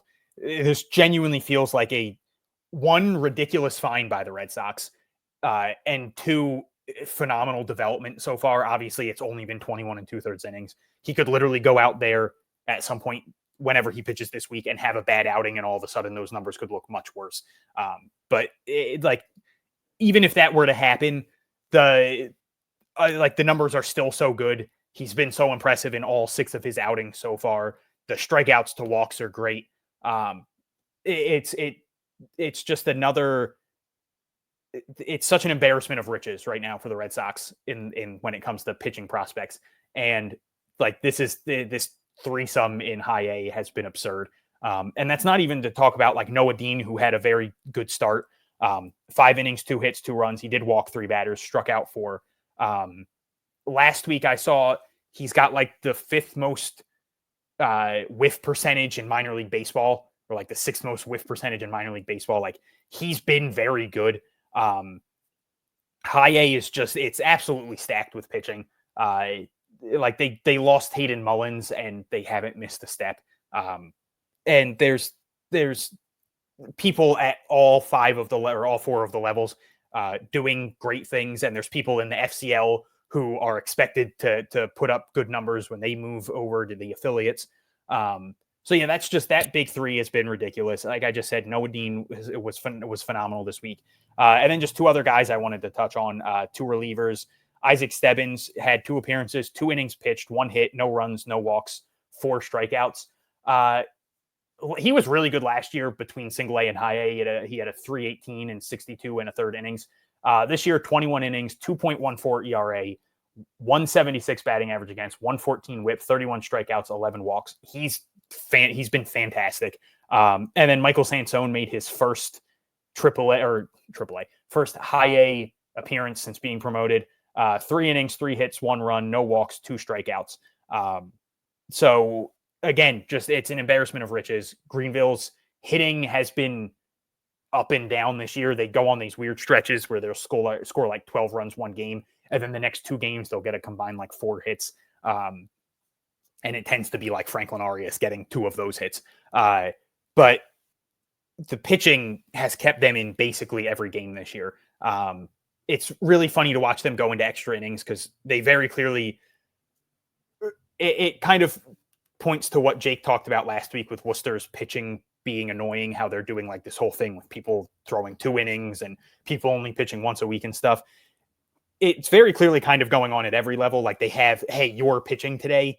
Because anytime they go into extra innings, they put in position players. It doesn't matter if it's literally the 10th inning, it will be a position player. Diego Valera has pitched like 4 times. Albert Feliz has pitched like 4 times. Framy De Leon pitched. Someone else pitched this week. Like, the second it gets into extras, they're like, all right, well, we're probably going to lose this game. And it kind of comes back to the fact that, like, winning definitely matters in the minor leagues. You want to teach these guys how to win. You want to like build that culture, even just for the fact that you get a couple extra games to play with these high stakes and these bigger atmospheres. But at the same time, it's still development, and they very clearly don't want to hurt anyone's development by, oh, we had this schedule for everybody and now we're pitching 3 extra. Somebody has to pitch 3 extra innings this week. But even with that, the pitching's just, it's always keeping them in games. And then it's just kind of like, hey, can someone step up offensively? Someone not named Franklin Arias, because he's always going to. And Nelly Taylor's been great. Antonio Anderson's been very good since getting promoted. Brooks Brannon obviously had a good week. Like, there are a good amount of people. Andy Lugo's been solid all year. There are a good amount of people there that are doing good things, but Greenville's been just all about the pitching this year, and it's fun to watch them. It's one of those things like when when I wake up and I like look at, okay, who's pitching today for each level. There's never I don't want to say a worry, but there's never like I wonder who's pitching for high A today. It really doesn't matter. Like, yeah, it's cool to get to watch Peyton Tolley pitch, but it's like whoever I see on there, I'm like, this guy has a chance to throw 5 no-hit innings and get to 9 strikeouts. And like that 9 strikeouts for Eduardo Rivera was a career high. So he's doing things he's literally never done before. So yeah, just Greenville, probably the team to go watch if you had a chance to go to a game. Obviously, they're not all in the same area, so it's not like, oh, if you're in the Boston area and you get the pick, go to Greenville. But like if you have a chance to go see Greenville live, you're probably going to see a really fun pitcher. You're going to get to see Franklin Arias. You're going to get to see Nelly Taylor. You're going to get to see Antonio Anderson, Miguel Blaze. Like this is the team to go watch. And again, it doesn't matter who the pitcher is because they're probably going to shove. So just go there, enjoy an awesome ballpark, enjoy phenomenal weather, and watch a Red Sox pitching prospect make a team look ridiculous. Yeah, I'll just add that that trio of Rivera, Tolley, and Clark combined for 23 strikeouts this week with just 3 walks. So this is kind of stupid. I think that just kind of tells you everything you need to know. I don't have much else on the pitching side. I don't know if any of you guys have a couple other people you want to bring up, or nope, we're all good. All right, we're going to move on to Worcester now. The Woo Sox played Durham this week. They went 4-2. And I will just mention Marcel Meyer, like we said at the top of the show, made his big league debut, had his first 2 hits in the big leagues, but he also had 4 hits this past week in Worcester before being called up, including a homer. But I think the big thing, he had 3 hits in the majors so far because he had 3, and he's gotten robbed with 3 hits, but that's beyond the point. Yes. But I think the big thing is Jhostynxon Garcia's first week in AAA, and he went 10 for 24, a double, 2 homers, 5 RBIs.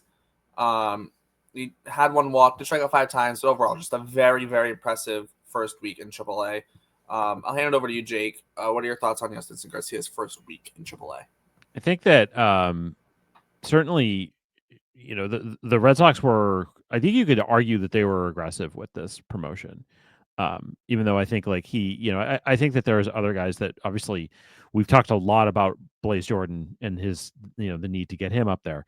I think that given his it cuts both ways, right? Because Garcia's on the 40 man, so it makes sense that they would want him to be in AAA. But also, like, he's young, and while he got off to like a good start at Portland, it wasn't like he was like all world, not like the way that Roman Anthony has been at AAA so far this year, that kind of thing. But yeah, I mean, but he's showing early on that seems like it was the right decision, because sometimes guys do this. Sometimes this happens where guys are just like they're better in AAA than they were in AA for whatever reason, whether it's the ballparks or they Nick York. Yeah. Nick York is a good example of that. A guy that was just like ready to move up and was doing really well. But yeah, 2 home runs for him, and like really well hit balls too. So yeah, 417, 440, 708. I'm and getting that chance to play really good defense out there in the outfield as well. I think that and yeah, he has put himself in position if there's injuries, whatever, that he could, like let's say for example, Rob Refsnyder gets hurt or something like that. I could definitely see Jhostynxon being the guy to come up, just because again, that's a backup role. And I think the Sox prospects guys did talk about this a little bit. Like, I think that the argument for keeping Garcia around is possibly if like Refsnyder, think he's a free agent after this year. I could easily see if the Red Sox don't necessarily believe that, or if he doesn't retire, right? He's talked about that too. A guy like Garcia could probably step into that role pretty easily if the Red Sox don't necessarily view Password as like an everyday player right away, at least. because obviously there's a lot of other guys. There's going to be a lot more mouths to feed in the outfield, depending on what moves they make. If they make a trade, if they trade one of the guys that's existing here, so that Roman Anthony could get everyday playing time. If Jhostynxon stays in the organization, they will have to kind of decide what his role is, and I could easily see him fitting into that role as the sort of righty guy off the bench who can mash and play all three outfield positions, can definitely play center field. I do think that also part of bringing him up to AAA and giving him this opportunity is something of a showcase for other teams too. There could be another team that has need in the outfield, and they may view him as being somebody that could play every day for them. But yeah, small sample so far, but exciting stuff for him, and showing so far that he belongs there. And I there's more guys I want to talk about, especially I do want to talk about Roman Anthony a bit, but I'll let Hunter, if you have stuff on Password specifically. Yeah. First off, just the quick brag of the reminder that entering last year, I had him in my top 30 prospects. It was one of those things where it was just like watching him play in single A. It felt like there were things he could unlock, and it's fantastic that he did unlock them. And I remember the Sox prospects guys talking about how impressed people in the Red Sox organization were with him. That like last spring training when he first came in, and just the shape he was in, like he very clearly had put on some weight and put on a lot of muscle. And it's obvious because it's one of those things that people will bring up. Like, this guy's listed, I think he's listed at like 165 or something like that. Like he's like 6'1", 165, something absurd like that.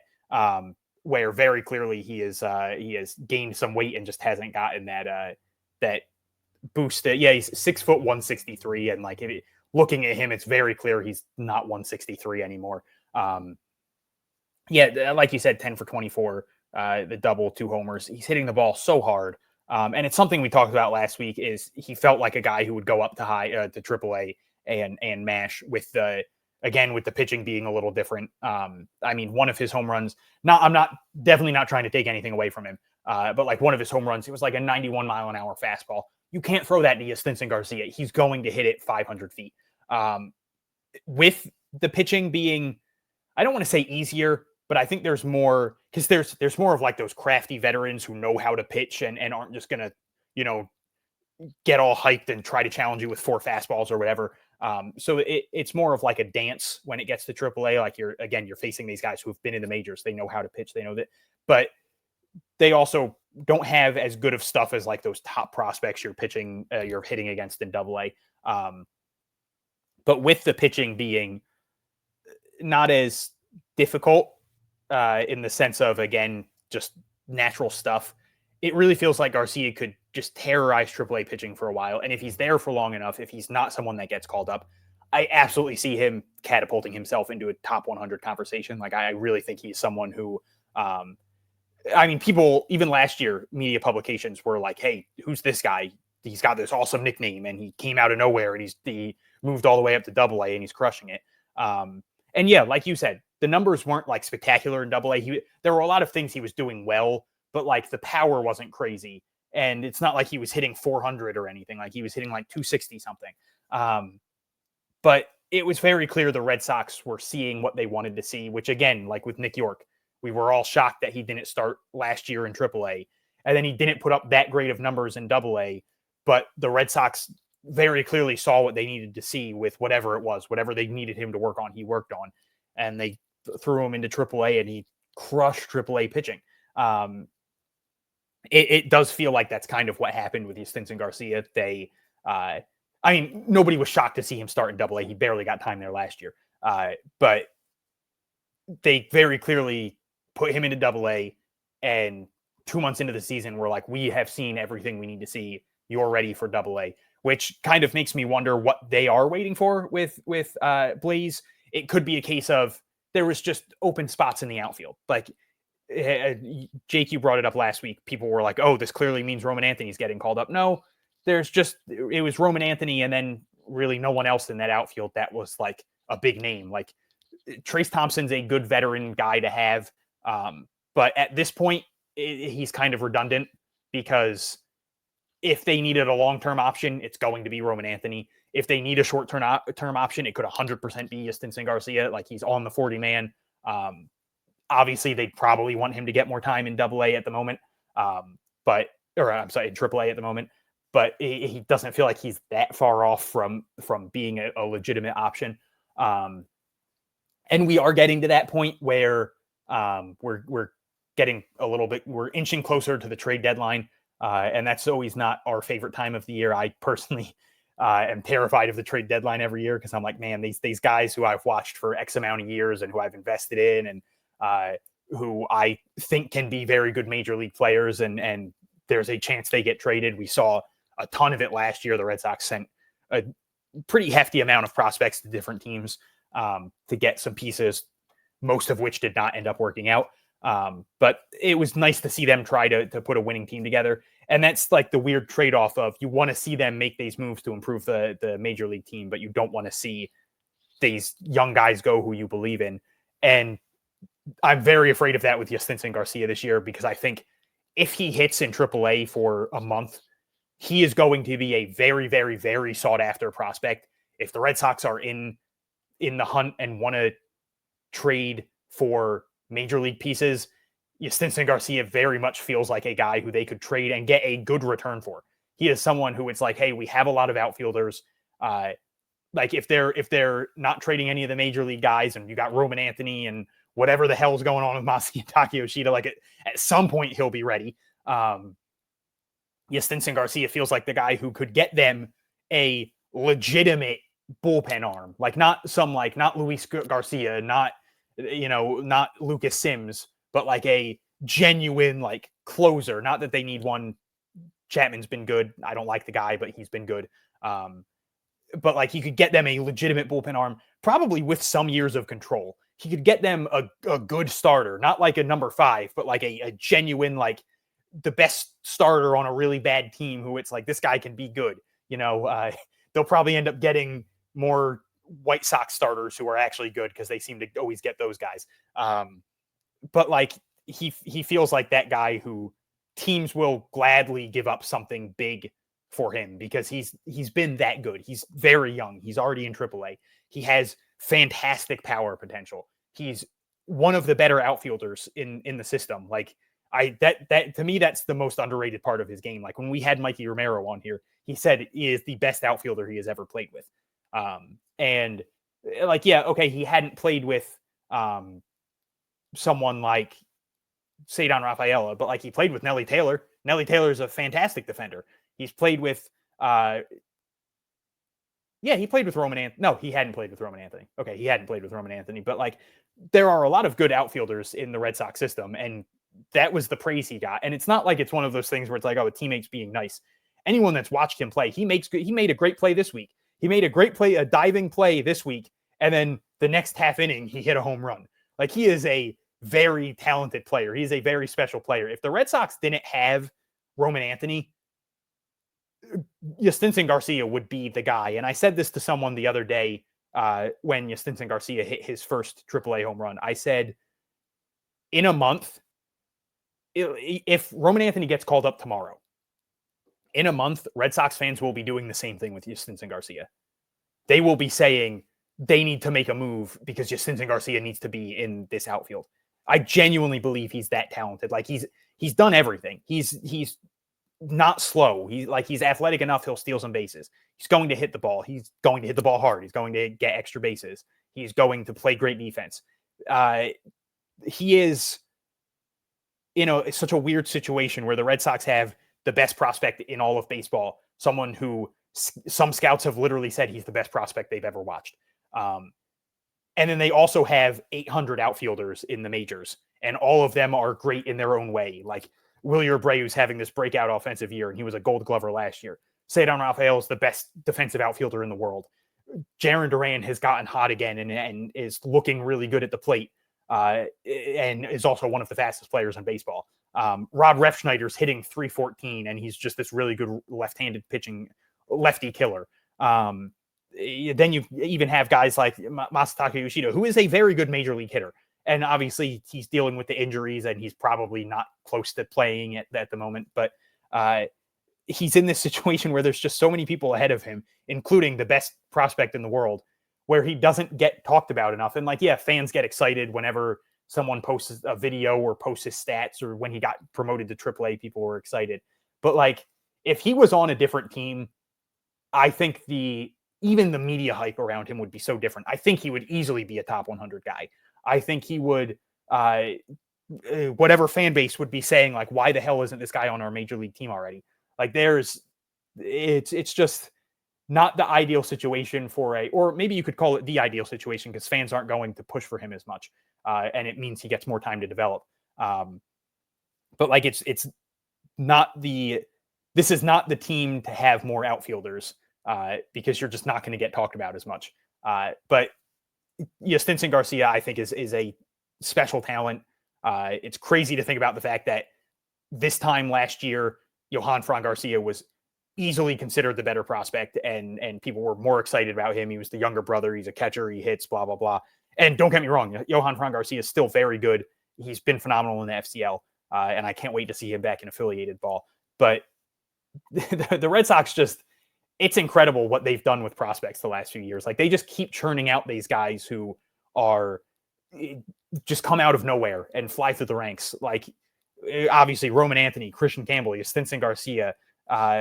You could even argue someone like Nelly Taylor. Like, they just keep doing it with people. I'm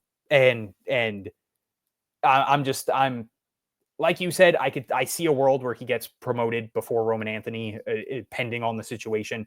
And I might just delete my Twitter for a couple days if that happens. I'm sure fans will be excited about him, but we'll hear all the noise about how they'll refuse to call up Roman Anthony. But if that does happen, it is not an indictment on Roman Anthony or the team being stupid or whatever it is. It's Jhostynxon Garcia is on the 40-man roster, and he has been that good where it's not a crazy thing that he could be the one to help the team, especially if it is Rob Refschneider and you want a right-handed batter in your lineup. Jhostynxon Garcia very much seems like a guy who could come up and help today. And I'm intrigued to see what happens at the trade deadline, because if he's not traded, to me, that tells me that they very much see a future in him, because if they are trying to add pieces and willing to trade off prospects, he's probably the number one guy teams are going to call about. He is young. He's in AAA. He seems almost major league ready. Like, it's not obviously Franklin Arias is one of the best prospects in baseball, but he's still got like that lottery ticket sense to him where it's like, okay, well, he's doing it in high A. Jhostynxon Garcia is doing it in AAA. I think he's someone that teams will call about and be very willing to give you a good return for. So if he's not traded at the deadline when the Red Sox are trying to add, that tells me that they have a massive plan for him in the future. Yeah, I think with Jhostynxon, it's going to be interesting, just with kind of everything everything with him being on the 40-man. Obviously, like, I do wonder if they need a stopgap outfielder, or maybe someone to be maybe a bench outfielder. I mean, Nick Sogard has played the outfield, so that's very much should be an option.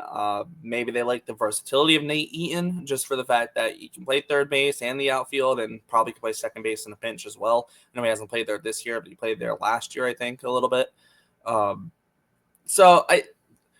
Jhostynxon might not be the first option necessarily, but like also too, he is on the 40-man, so he very well could be. I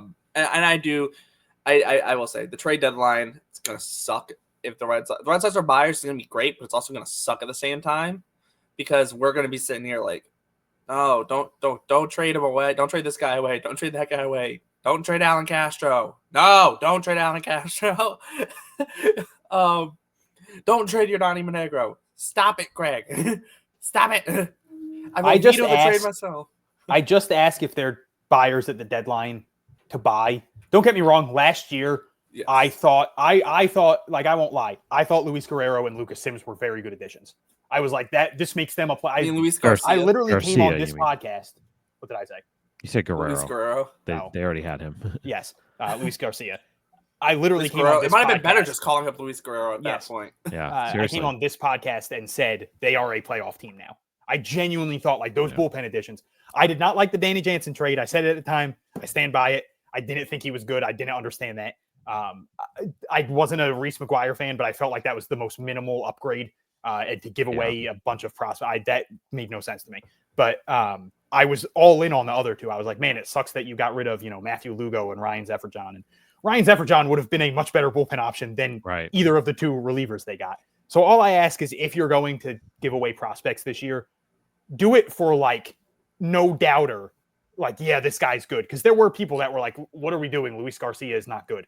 Like, do it for someone where everybody is like, holy hell, they got so-and-so, oh my God, they got Abner Uribe. Not that the Brewers are going to be trading him, but just like, he's someone that just shoved against the Red Sox. So, like, do it for someone that there is no doubt this guy's really good and he is going to help the team, and hopefully he's going to help the team for a couple years. Don't be trading for 38-year-olds who have a sketchy history, or 31-year-olds coming off a bad injury. Do it for legitimate pieces, because it hurts to see these prospects go away just for that guy that they traded for to then be hot ass for 2 months and hurt the team more than help them. Well, there's Hunter's rant for the episode, that's for sure.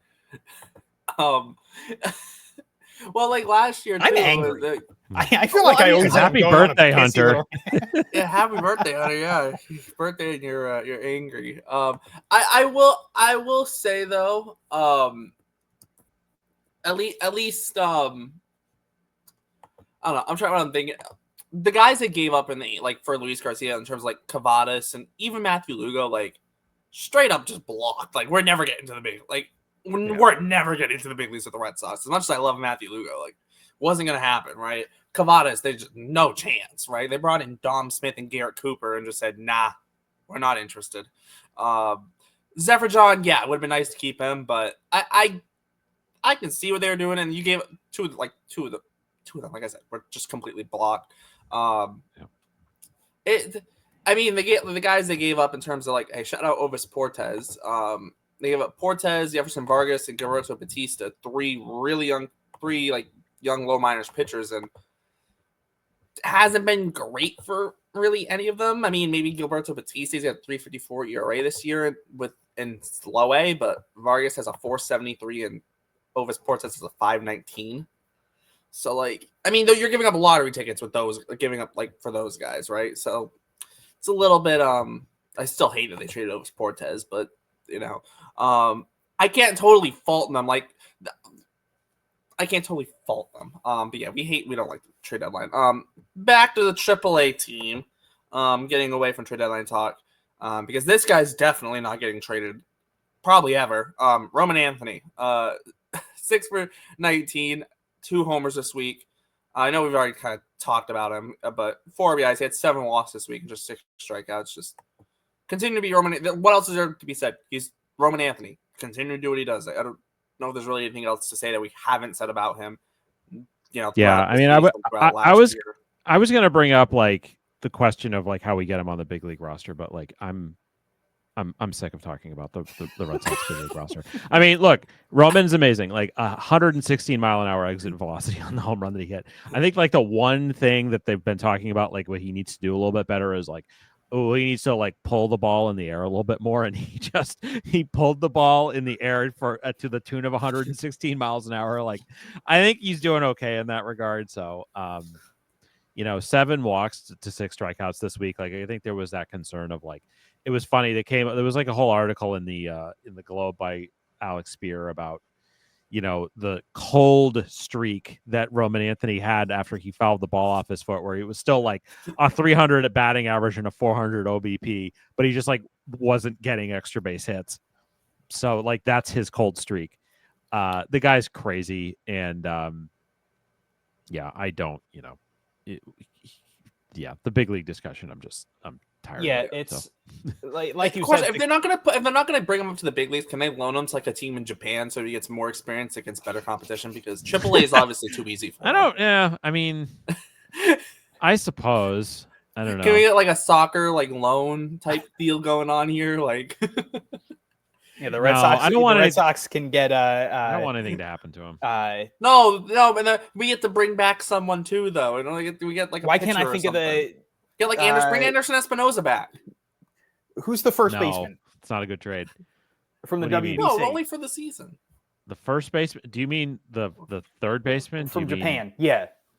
Murakami. Murakami, thank you. He hasn't been good with though. him. He hasn't. He's been. Oh, it's bad. Oh, that He's been sucks really for good. him, man. Like, This is he the was year he's getting amazing. posted, right? Oh yeah, he set the record for most home runs by a Japanese-born player in the MPB, and he's got like stone hands at third base. You think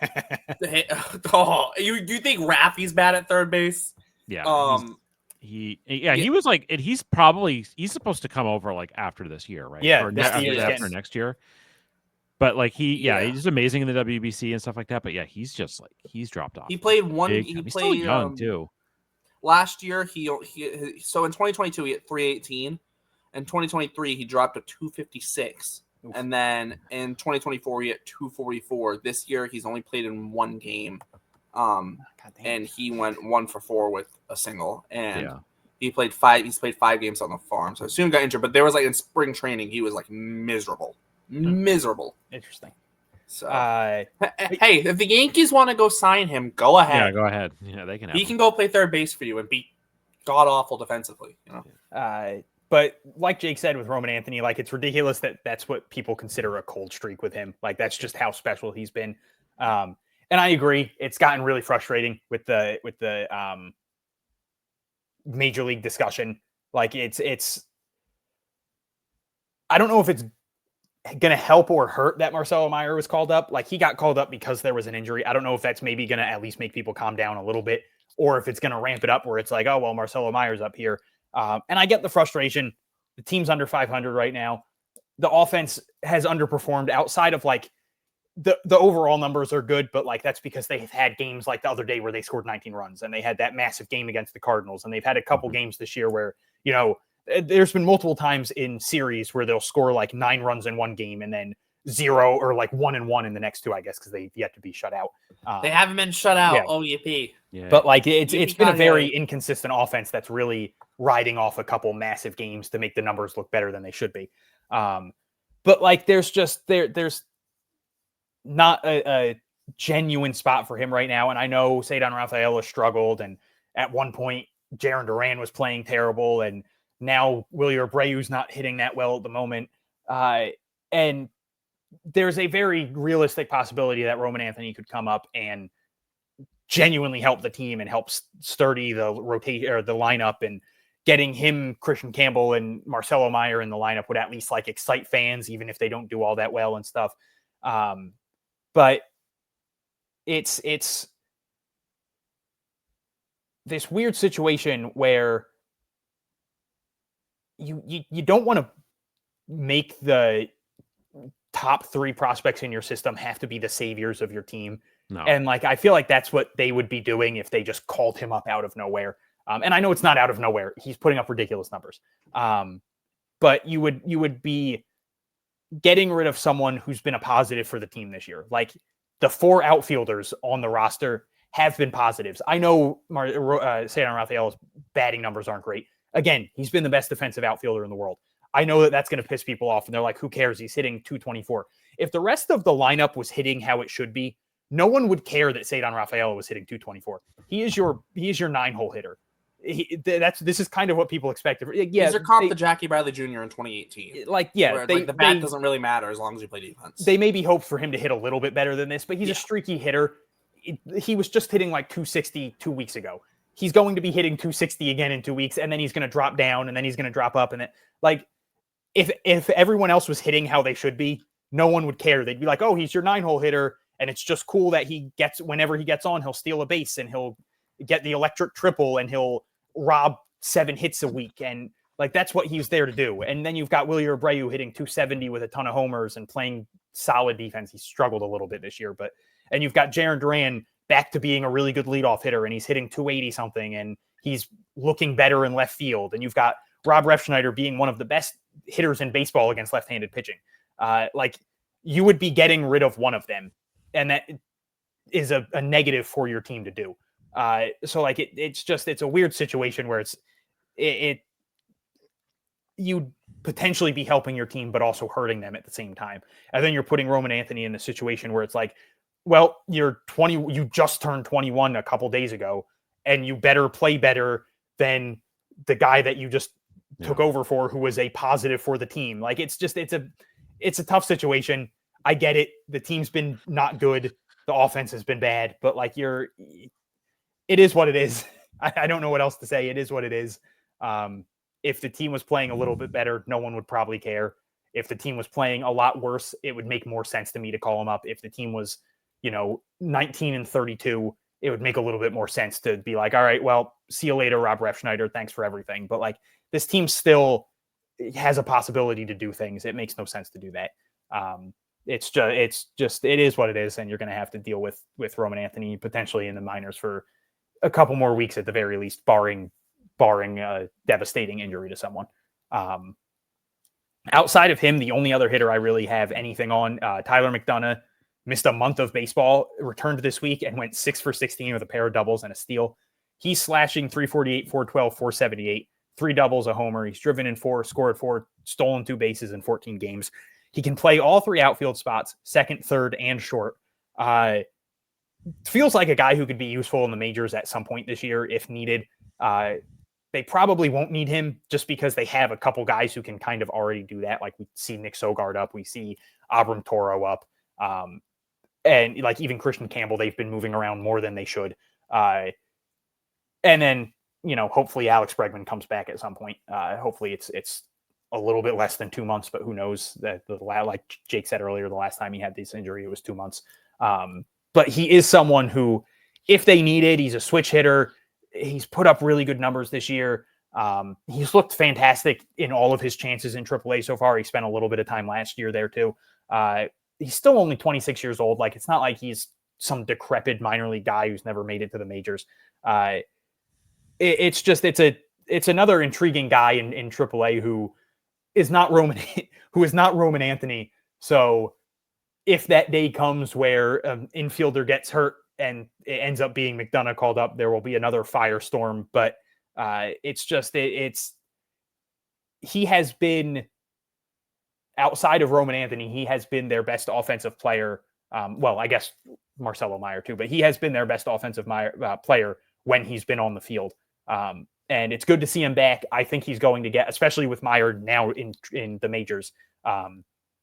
I think he'll be playing basically every day, and they're probably going to keep throwing him around at different places because I think that just really adds to his value.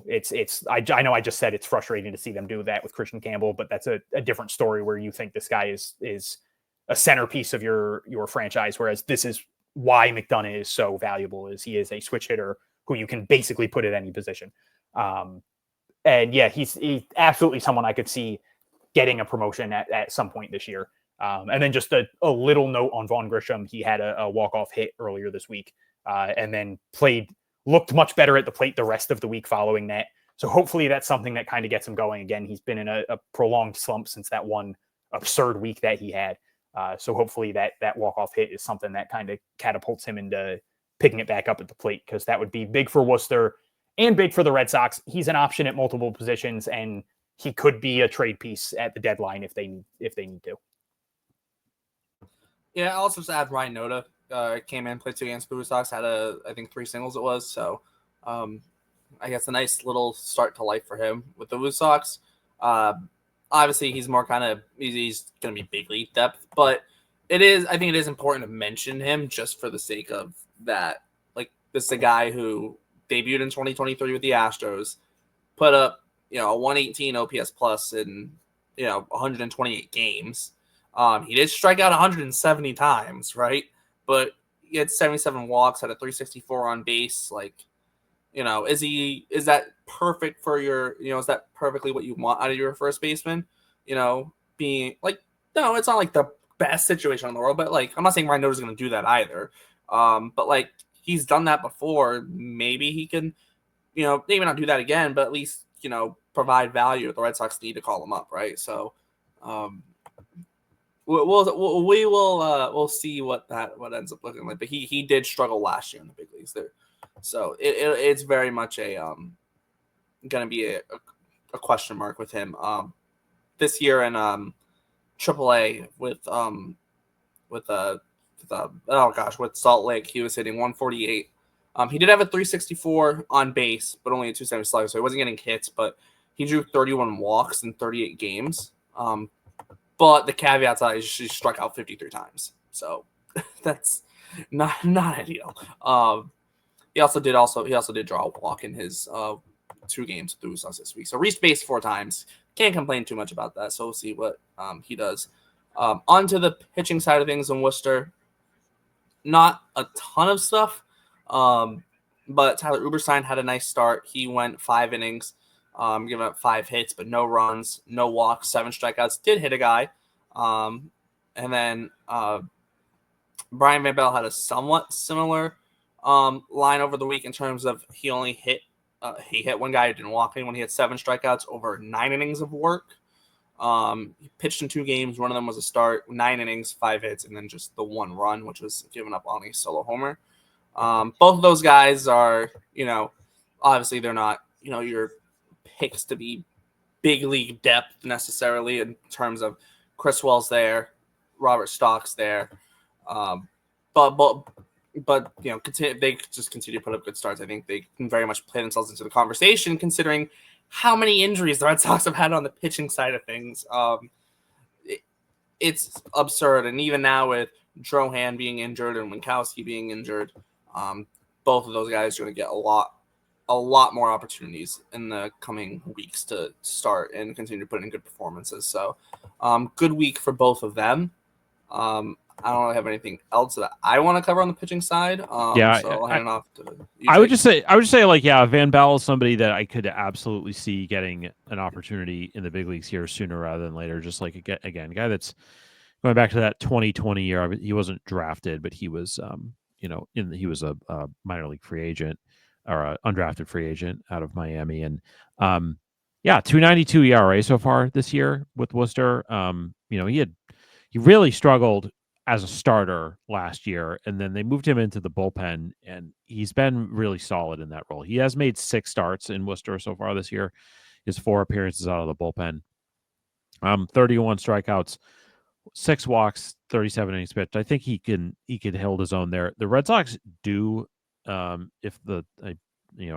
sure that they are right. The Sox prospects, 40-man. The Red Sox do have an open 40-man spot right now, which I guess I didn't realize. It sort of, they did DFA Sean Newcomb over the weekend, so that's part of why they have that opening.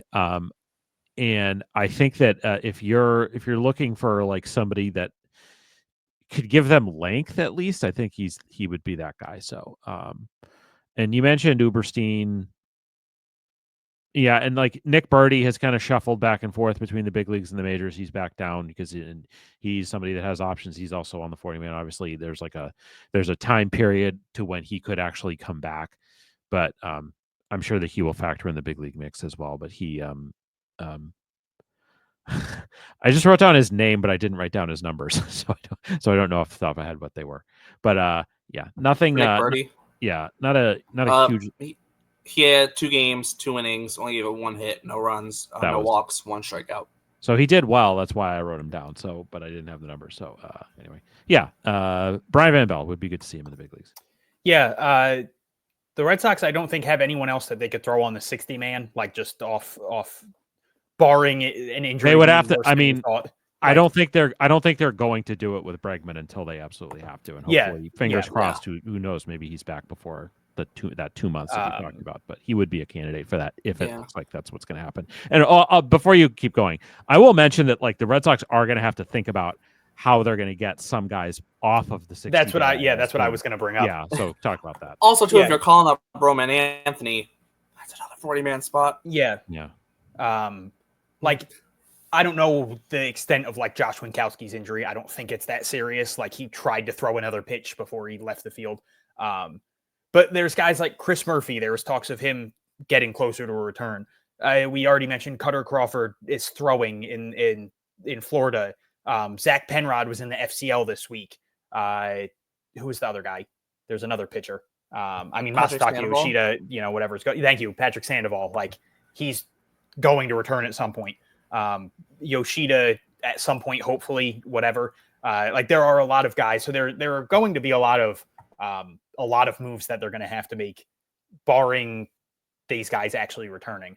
But But yeah, Van Bell and Uberstein, both people I could see in a pinch them getting thrown on the 40-man. Van Bell, I know you already mentioned it, like he struggled last year as a starter.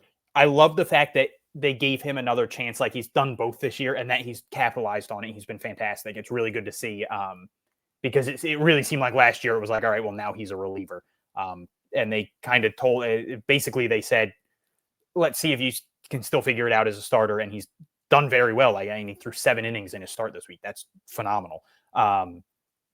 Doesn't miss a ton of bats, which can be an issue, especially in the major leagues. Like you said, only 31 strikeouts in 37 innings. That can sometimes not be the greatest thing in the world. Major league hitters, if you're not missing bats, they tend to tee off on you. But he's good at limiting hard contact. He doesn't walk people. So like there are reasons to believe he could succeed. And if he were to get called up, I don't think it would be as like hey, you're our number 5 starter for the rest of the year. It would probably be, a spot start, or, hey, you're going to make 2 starts and then we're going to send you down, or whatever it is.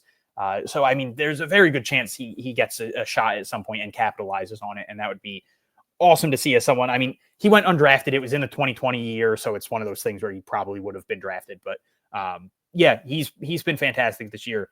Uberstein much better in his second start compared to his first start. It was good to see him not walk anyone, because that was kind of his MO in Double-A. He only had 4 walks in Double-A this year, and then he walked 4 people in his first Triple-A outing. So to see him 7 strikeouts, no walks is awesome. And then Brian Mata, 2 appearances, 3 innings, 3 hits, 1 run, 2 walks, 5 strikeouts.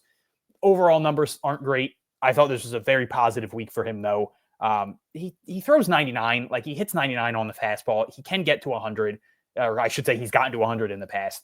The slider, he throws the slider 92, which sometimes people say like the harder sliders aren't as good, but like there is a bite to it at times. I think that's probably like the big pitch for him, where some starts it's biting a ton and it's confusing hitters and making them look bad. And other times it ends up being basically a 92-mile-an-hour fastball right down the plate. And that's kind of where the issues are with him. I mean, obviously one of the bigger issues is just command, but I mean, that goes into the command. So it was a very positive week for him. And it was, I still feel like there's something there. He's one of the most frustrating prospects to watch, because you watch him and the stuff's electric and it all looks great. And then you'll look up and he's given up a run and there's 3 guys on base. And so it was good to see him kind of limit the traffic this week. 5 base runners in 3 innings still isn't great, but it's not the worst thing in the world. He struck out 5 people, so there was that. Hopefully this is a week for him to build off of. I hope they continue to give him, I know Jake mentioned it last week. Again, I'll bring it up with Worcester having weird bullpen usage. I hope they continue to give him multiple outings a week, like give him a 1-inning outing one day, 2-3 days later, he gets 2 innings, let him get a ton of outings, let him get a ton of innings in. This is a guy who was a starter in the past. Like I think he'll be able to handle it. But it just to show he can stay healthy and to let him continue to work on things, because all the raw stuff is there. It's just some of the mental things, the command. Like if you can work on that, you have something in him. You don't have to worry about him on the 40-man anymore. There's not like this ticking clock of he has to be up tomorrow. So let him work on things. Maybe by the end of the year, he becomes a legitimate option. You have enough other moving pieces with Zach Kelly and Luis Guerrero and Isaiah Campbell and Alex Hoppe, even if you really want to throw him in. He's in AAA now. And Jose De Leon's really struggled, but he's like a guy with major league experience. Like there are a ton, Nick Birdie, there are a ton of options in AAA if you need someone in a pinch. Let him be the guy that just works on things, gets a ton of innings, and then maybe at the end of the year, if you're out of it or if you're in it and he's pitching good, he gets a chance to prove himself in the majors. Definitely. I will just add, Jhostynxon Garcia was just part of a clue on Jeopardy. So I saw that on Twitter, and still when you said Jhostynxon Garcia was just, my heart dropped. I was like, what's he about to say? Did I not see something and he got traded? No, Lewis Sox posted it on their Twitter account. The clue was if you're not following the Red Sox on Twitter, the clue was it's something many use every day to unlock things online, and the nickname of Red Sox prospect Jhostynxon Garcia. I'm interested to hear how they they said presumably Ken Jennings did he pronounce it correctly? I'm also interested. Did the person that answer it know that he was the password, or was it just like the first part of the clue? Well, the first part. The first part of he said what is a password, not the password. Yeah, there you go. I would have said what is something. Yeah, I think it's just, and I don't know what the category was, but yeah, it's something many use every day to unlock things online, and so I think that was like they weren't thrown by this. I would be very surprised if whoever this. Some Red Sox fan definitely made that clue though. Gentleman with a mustache named got the response correct. Named Miles. Some guy named Miles with a mustache and sideburns. Good job, Miles. That's a nice stash. The Jeopardy version of Mickey Gasper, apparently. Shout out Mickey Gasper. All right, single A time because we're at 2 hours and we still have to talk about Salem and FPL and do guest prospect. So yes, let's go. Yes, we have single A. I don't know. Where do we want to start? I'll hand it off. I think that to me, like, there's not a ton interesting here, but like Noah Song is back. He had one outing in the FCL, and then he same week he goes to Salem and has one outing there. Now I don't know.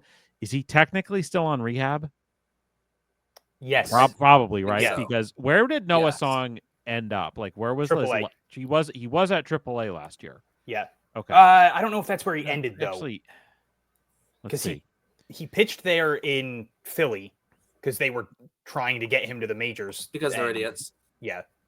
Well, so he did it with Philly, but yeah, that I don't like but like he doesn't pitch at all. He didn't. He pitched in high A. He got to Greenville. Okay, so he was in Greenville. Like he had been in Reading and the Lehigh Valley, and then he was in Greenville, and then obviously that was like, the injury was the beginning of last year, right? Yeah. So, it does officially have him listed as rehab assignment. Yeah. So he's not. Yeah. So he's not. But like by all accounts, he looks really good. Like he looks like he's throwing hard. Like the good stuff is back. And so I think there was also like something. Was it? Didn't Kyle Bodie, who obviously works for the Red Sox now, like had like a tweet about him? He said the one where they said he was like carving up Masataka Yoshida when he was pitching for Team USA. Yeah. Oh yeah. Because that was really like he was majorly on the map, like from that, like it was the Red Sox drafted him, of course, and then he was like that tournament that year, he was just completely ridiculous, and that was really what put him on the map. I can't find the tweet right now, but like basically that here it is. Now that I work for this is Kyle Bodie saying this. And again, he is I don't know what his official title is, special advisor to the CBO of the Red Sox. Basically, now that I work for the Red Sox, cool, awesome nerd and knowing a lot about analytics and pitching. He said, and this is a guy that's like, I say nerd respectfully. I say respectfully too. This is a guy. This is like the preeminent pitching nerd. Like, let's just say it's like. But now that I work for the Red Sox, I can tweet this and not get in trouble. Noah pitched for Team USA against the University of Arizona when I was visiting a friend. It was the single best inning I've ever seen live. He touched 99 multiple times, 10 pitches, 3 strikeouts, including Austin Wells. But yeah, and Tyler had posted this thing. I think that was from looks like it's from the Globe from Alex Spear about Noah Song has been carving up Masataka Yoshida, hitting 95 and showing off his arsenal, including a splitter, curveball, and slider / cutter. So and Chris Murphy has been impressed, which is it's always if you impress Chris Murphy, you've done a good job clearly. He did an inning in FCL, and then I guess is technically still on his. So it'll be interesting to see where he gets assigned and what his role is. He did start for Salem, but he only pitched 1 inning, and so Everyone go ask Ed Hand where Noah Song. Please ask Ed. Send your DMs. Send all your DMs and messages to Ed Hand at EdHand89 on X / Twitter. Noah, it's crazy. Noah Song is he will turn 28 like this week. So Yeah, I would assume definitely double A for him once he kind of settles in. And I think on the Sox prospect spot, they talked about this, how he's the guy that's like, if he does really well, you're talking about Rule 5 stuff all over again with him. So he's somebody that, if we'll see. But like he's, again, 28, whatever, like it'll be 28. So much ban the Phillies from being able to pick him. Yeah, Philly, they would just say the Phillies can't take him, but we'll see. But anyway, Noah Song. Dombrowski definitely would. He absolutely would too. That's the thing. I mean, the thing is though, like there is a reason why, like, yeah, we talk about how Dave Dombrowski was being petty and stuff, but like Jake said, this was a guy who everyone in the baseball world was insanely high on. Like he impressed everyone in the WBC. He probably would have been a first round pick if it wasn't for the whole Navy thing. Like everyone had a feeling he wasn't going to pitch for a while. He ended up being a third round pick, I think. Yeah. But yeah, a perfect inning this week in single A, took just 12 pitches, struck out 2 batters, looked good. He looked fantastic in his one FCL appearance. I know that people will say, oh, it's single A, who cares? It's the FCL, definitely who cares? Like that's not anything crazy, but it's just good to see him throwing again. I wouldn't be shocked if this time next week we're talking about him already moving up to high A. I'm sure he'll get this week in single A, but like maybe by our podcast next week, it's already been announced that he'll be moving up to high A. I can't imagine it'll take too long for him to get to double A. I think that they'll want to, like Jake said, he's going to be 28 this week. They're going to want to move him up quickly. There's really not much for him to prove at those lower levels outside of him being healthy. I don't blame anyone if they're still very high on him. I know he's going to be 28, but like there's a reason people fell in love with him, 5 years ago in the first place. And obviously things haven't worked out as well as people had hoped. There was the Navy thing taking longer than some expected. And then there was the Rule 5 and then the injuries, and it all led to him being about to be 28 and still in single A. I mean, it's on a rehab assignment, but still. But if he looks as good as Alex Spear or whoever it was for the Boston Globe said he did in the complex, with making Masataka Yoshida, who we already mentioned, is a very good major league hitter. Like you can knock him for certain things with his defense and whatever, but he has proven himself to be a very good major league hitter. And obviously he's rehabbing himself, but still Noah Song looking that good to make people note that he was quote unquote carving him up. Like that tells you something. And he is the guy all the way back at the beginning in double A when I mentioned there's another guy who we'll talk about later who could be moving up. It's Noah Song. He's going to be in double A at some point. It's just another legitimate arm in the minor leagues who is going to be taking up a spot. It's not a bad thing. It's never a bad thing to have too many of a good thing. But it's another person who the Red Sox are going to have to juggle and figure things out. The only other pitchers I really have anything on are Shea Sprague, 1 run, 3 hits in 4 innings in his lone appearance this week. Struck out 4 batters. He did walk 4, which has been something he's been good about limiting. He only had 5 before this in the whole season. He's up to 35 strikeouts, 9 walks, and 30 1/3 innings. Down to a 3.86 ERA, 269 batting average against, 135 whip. Those first 2 outings are still kind of like really making those numbers not look that great. But it's impressive how quickly he's dropped them. Like after the first 2 outings, he had something ridiculous like a 17 ERA or something. And he's really just so quickly become acclimated to the level and is very much looking like a college left-handed pitcher in single A, where he's just not really fazed by anything. And he's no one's looking great against him. And then the other pitcher I had anything on was Jay Almer. Made 2 appearances this week, undrafted free agent. 2 appearances, 2 runs on 4 hits over 5 innings, 6 strikeouts compared to 3 walks. He's walked 8 batters compared to just 8 strikeouts in 11 2/3 innings, but everything else has been phenomenal. 154 ERA, 179 batting average against, 129 whip. For an undrafted guy, just off to an extremely promising start in single A. He was one of the better pitchers for them this week. And I mean, the 2 runs he gave up this week were the first 2 runs he gave up in his professional career. So a very good start for him. very intrigued to see where he goes from here. As an undrafted guy, he's not going to be like top priority, but he is a college arm. And so far he's looked good. So maybe we see him move up at some point later in the year. He'll get a good amount of time in single A, but at some point later in the year, maybe we see him move up. Yep, definitely. Also, the ear liquor had 4 strikeouts this week, so shout out.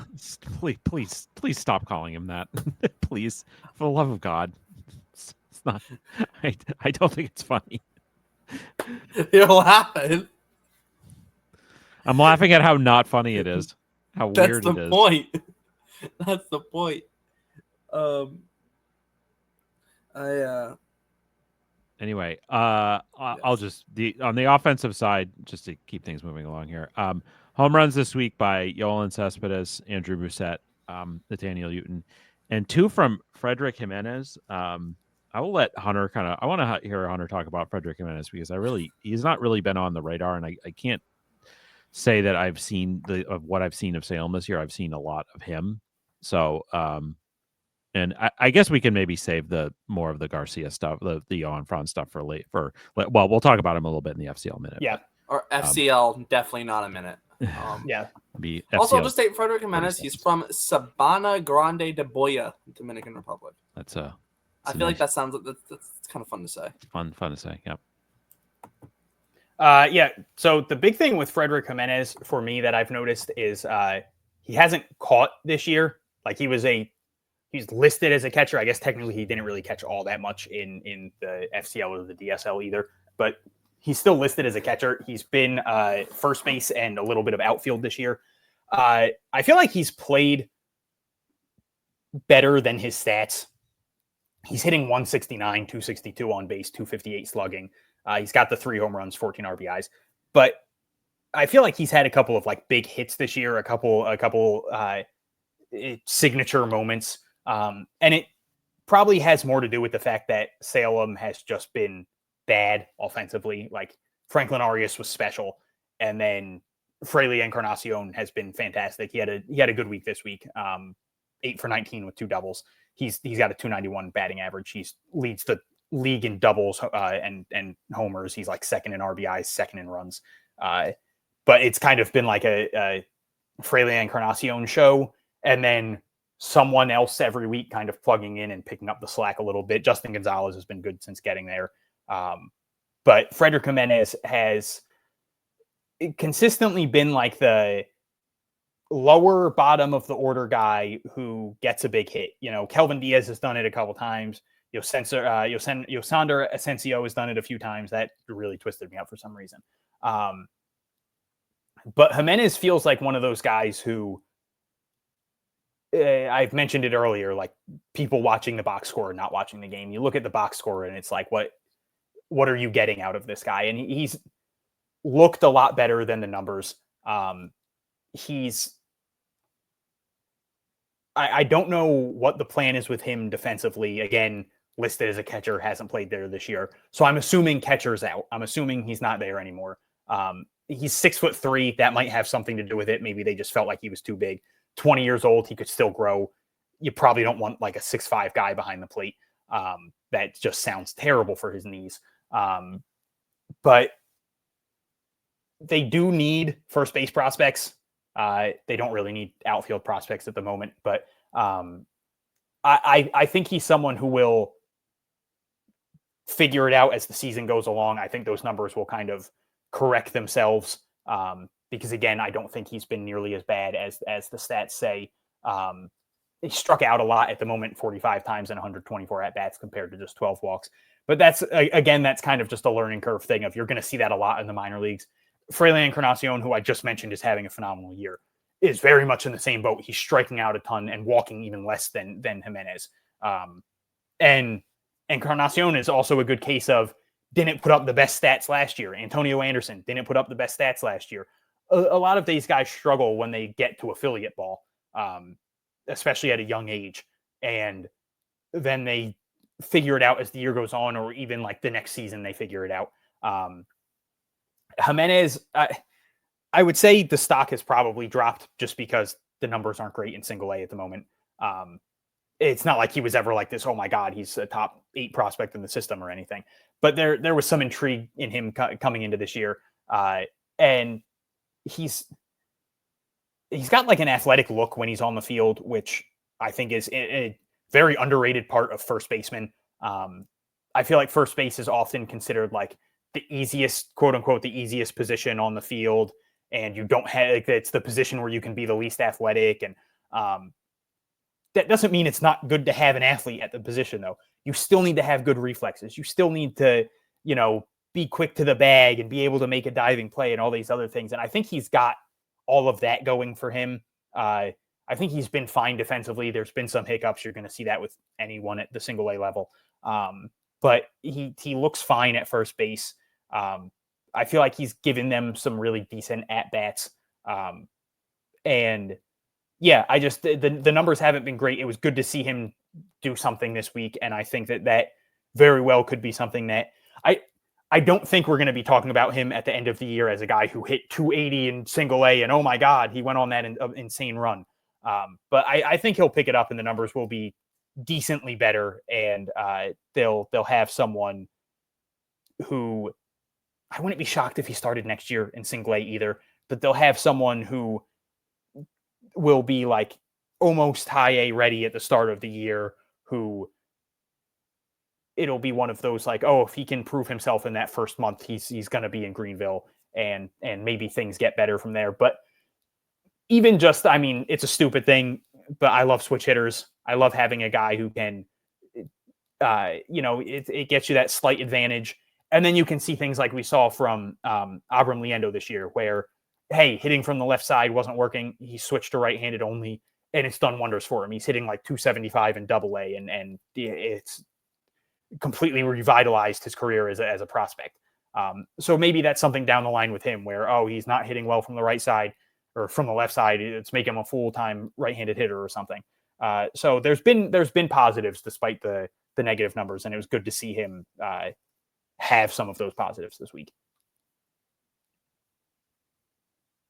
Yeah, also the Red Sox need a switch hitter to make it to the big leagues at some point. It really is incredible how long it's been. The last switch hitter Nick Sogard. I was in. No, but like play every day. You mean the last one to play every day. Pablo Sandoval. Yeah.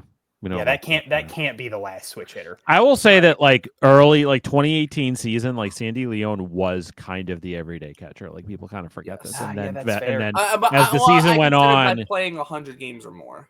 Yeah, but as the season went on, like Vasquez got more and more of the playing time. But he kind of, like Sandy Leon kind of was the starting catcher for a good chunk of that year. But he hit 300 one year, didn't he? Yeah. So. 310, 2016 in 78 games. He hit 310. That's still one of the most insane. The year before he hit 184. The next year he hit 225, then 177. He never hit over 200 again after 2017. He has 2 years over 200 where he played more than 12 games. And one of them was a year he hit 310. That's wild. Oh, what's even wild about it is he has 5 positive WAR seasons in his career.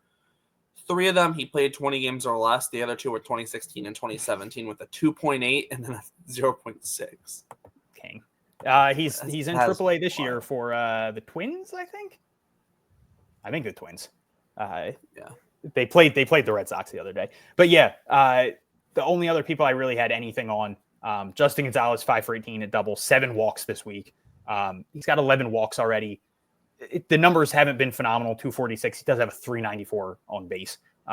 Only 2 doubles in 15 games, but he has not looked uncomfortable at the plate at all, which is, I think, the big thing. You've got this massive kid. He's only 18 years old. He played 1 game in the FCL. So to see him not look lost, I think is the biggest development there. And just keep letting him get reps. I'm not shocked that the barely 18-year-old is not putting up ungodly numbers in single A.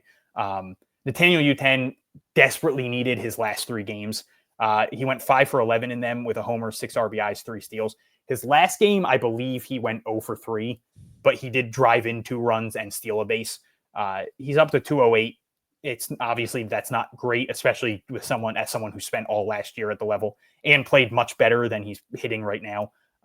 But this was a positive. He's driven in 17. He scored 17. wouldn't be shocked if he kind of starts clicking really soon. And then Starlin Nunez 5 for 20 with a triple, 5 RBIs. He's got a 4-game hitting streak. Yoel Cespedes went just 4 for 24, but he hit a homer this week. Only struck out 3 times, walked twice. I think that's big. He's got a 3-game hitting, or I'm sorry. No, yeah, he's got a 3-game hitting streak. And then Franmy De Leon went 4 for 15 with a triple, 3 RBIs, 2 runs, 4 steals, 2 walks. The big thing with him that I think people need to remember, if anyone's even thinking about Franmy De Leon, it's not like he's this massive prospect, but he was in high A. He hit 85, I believe. I remember looking at that earlier for a couple games. It's not like he played a ton, but he was hitting 85 in high A at the start of the year. He's weird because he was even in Double A at one point last year when they were having a ton of injury problems and promotions and all this stuff, and they were just like, let's throw him there for a week. He's a really good defender and he's fast. He'll survive for a week. He's only 20 years old. I feel like if you really follow the minor leagues and you know who Franmy De Leon is, you probably think he's older because you saw him all the way in Double A last year, and he was in high A to start the year. And so, it sucks that they had to move him back down to single A because he was struggling. But he's looked really good in single A since getting there. He's stealing a ton of bases. He's playing really good defense. He's getting some extra base hits. He's driving in runs. He's only 20. He plays great defense. There's still something there. He's not this top prospect or anything, but he's still a guy that I think you should have some intrigue in. He gives you a lot, and I think that the demotion sucks. That sucks that had to happen, and that they, there was just a logjam in high A, and someone had to go down for Franklin Arias. But he's only 20. Don't give up on him. I wouldn't be shocked if he really proves himself in single A and is back up in high A by the end of the year and performing much better than that 85. He's still never going to be some 320 hitter or anything, but he's going to be a defensive wizard who, when he gets on, steals bases. And if he can do a little something for you with the bat, that's great. It doesn't mean he's going to ever make it to the majors, but he's someone that I could see, we saw it with Abram Liendo. He was never a great hitter. He got to Double A. He figured something out. And hey, guess what? Franmy De Leon's a switch hitter. So maybe it's going to end up being the same thing as Abram Liendo, where at some point he abandons one of them and things start to click. Yeah, definitely. I don't have anything else on Salem. So I'm going to assume it's a good time to now move on to our FCL. Probably not going to be a minute, probably going to be more than a minute, but I'll hand it over to you, Jay. No, it'll be a minute. So the big thing is Johanfran Garcia is there doing his rehab, and it's they did play today, and I think he had a decent performance today. I guess if we go okay, so he had a homer today. So they're giving him a little bit of run there just to kind of get himself I just went to Hunter's Twitter and the balloons came up. So yeah, happy birthday again, Hunter. 5 for just before today, 5 for 11, 4 RBIs on his rehab. He is, getting catching. He's doing plenty of catching. He was hit a home run. So yeah, total 6 for 14 with a double and a homer. I'll just mention again, a good week for Andy Azakar, and he earned his promotion to Salem. So we'll start to see him actually get eyes on him and get to see him play in games starting this week. 4 for 13. Another good week for D'Angelo Ortiz, also 4 for 12 with a triple. And for on the pitching side, Yoiker Fajardo, the Yoikster who we discovered. We're responsible for him being in the Red Sox organization. I just want everybody to know that. 3 1/3, 2 hits, 1 run, 5 strikeouts. But and then I will mention the show. I will mention just quickly that the DSL season will start next week as well. So I think that they start on Monday of next week, so there may or may not be game information to talk about on that show. The Red Sox clearly listen to this podcast, and we're like, "Oh, Yoiker Fajardo, that's if cool." they need sounds like a great guy to get. They need any assistant GM or assistant scouts, or my question with Johanfran Garcia is, he's played 5 games, he's caught 4 of them. How much longer does he need in the FCL? It's one thing if you're rehabbing for the majors, but it's he's going to play in single A. So I'm sure they have their reasons and whatever, but I'm intrigued to see how much longer he's there. Like, he's hitting the ball. Yeah. You have him catching. Why not have him in single A? Unless they're jumping him to Greenville. Unless they're jumping him to Greenville. Maybe. But still, like, you could still Yeah. put him. You're allowed to rehab in single A, right? Even though it's only one level down. I thought you were, just because.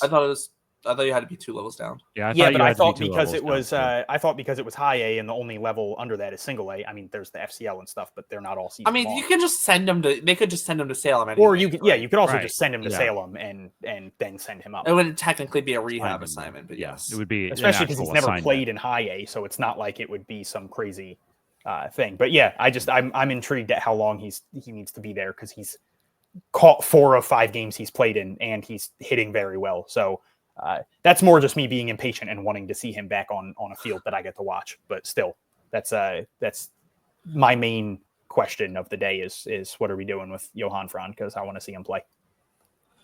All right. With that, it is now time for Guess the Prospect. Yay! I can't find my rankings. Well, Hunter's kicking my butt. That's all we need to know. It's somewhere. I'll find 5-2, I I think it's 5-2. Yeah. We have a throwback Guess the Prospect. Ooh. Okay.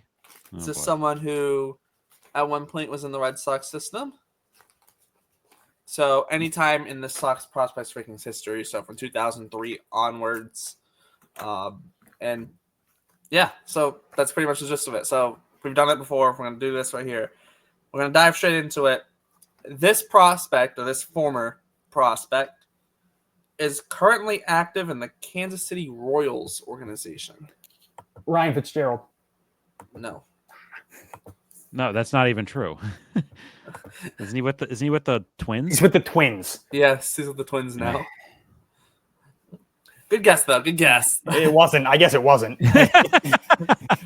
He did go to the Royals, right? That was his team answer. So, Okay. yeah. Yes. This former prospect started 2025 in the Mexican League. Signed at the beginning, I think on May 7th, I think it was. Okay. With the Royals. This prospect was drafted under Dave Dombrowski. Okay, drafted. That's big, because the first name that came to my head was Darwinzon Hernandez. And I don't think he was drafted. He's in Japan. He's in Japan. Okay. He actually they had like a sub 250 ERA, I think, last year. So shout out. And lowest loss per nine score. Shout out. This prospect peaked at number 20 on the Sox prospects list. This former prospect pitched parts of 4 seasons in the big leagues. Pitched. Ooh. So yes, he is a pitcher. This prospect, this might not be that helpful. And he was in the big leagues? Yes, for parts of 4 seasons in the big leagues. I'll actually give you... Actually, I'll save that hint for later. This prospect was born in Roseville, California on January 11th, 1995, and is listed at 6'2", 205. Is it... Thad Ward? Nah, he would have been... Is it Steven Nogasek? Yes. Yes. Oh my They God. got it. That's I'm just gonna write down that you won, and then when I find the paper, because I have no idea where it is.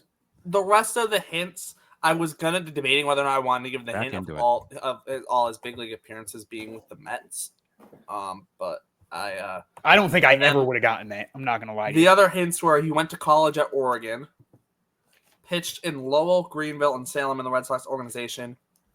Relief pitcher, so kind of getting more specific on position, and then traded in July 2017 for Addison Reed. Right. I don't even remember that trade. I remember. I remember them. I remember the trade. Why do I not? I feel like I'm being gaslit right now. Oh, Addison Reed was like one of the Dombrowski. He had like a 2.57 ERA before getting traded to the Red Sox that year, and the year before he had a 1.97 ERA. Why do I not remember this? Because he had like a 3.33 ERA in 29 appearances, and then left and went to the Twins, and then that was the last year he pitched in the big leagues in 2018. Huh. I'm wild that I'm just completely blanking on him. Like, yeah, he was. He had a real quick fall off. He he hasn't pitched at all after 2019. He was 30 in That's 2019. crazy. Pitched That is crazy, 5 yeah. appearances in the minor league, gave up 5 innings, gave up 8 runs, and then just never pitched Yeah, again. he was good. Why do I not remember Yeah. him being on the Red Sox? Like he had a Because good he was only career. on the Red Sox for less than half a Yeah, season. but still, you'd think I'd remember that trade. I remember the stupidest things. Steven, yeah, I mean that the Addison Reed thing, that was a thing. But anyway. Yes. And he was good for a little bit. That trade was it was Jamie Callahan, Gerson Batista, and then Steven Nagosek. He was a 6th-round draft pick in 2016. Nagosek was so. Interesting. So yes, yeah, there you go. So Jake gets a point on There you guest go. prospect. Yeah, I'll find it at some point. It's somewhere. Back on the winning streak. Back on the mistake. So it's closing up here, getting a little bit tighter here. Jake's closing the gap a little bit. Pressure's going to be back on Hunter next week. Yeah. With that, we're going to wrap it up. Over 2.5 hours of some minor league talk. Hopefully you enjoyed it because it's a long one. There's a lot. We talked about a lot. So with that, we're not going to waste any more time for Hunter and Jake. As always, my name is Derek. Thanks for tuning in to the Pesky Report, and we will see you next time.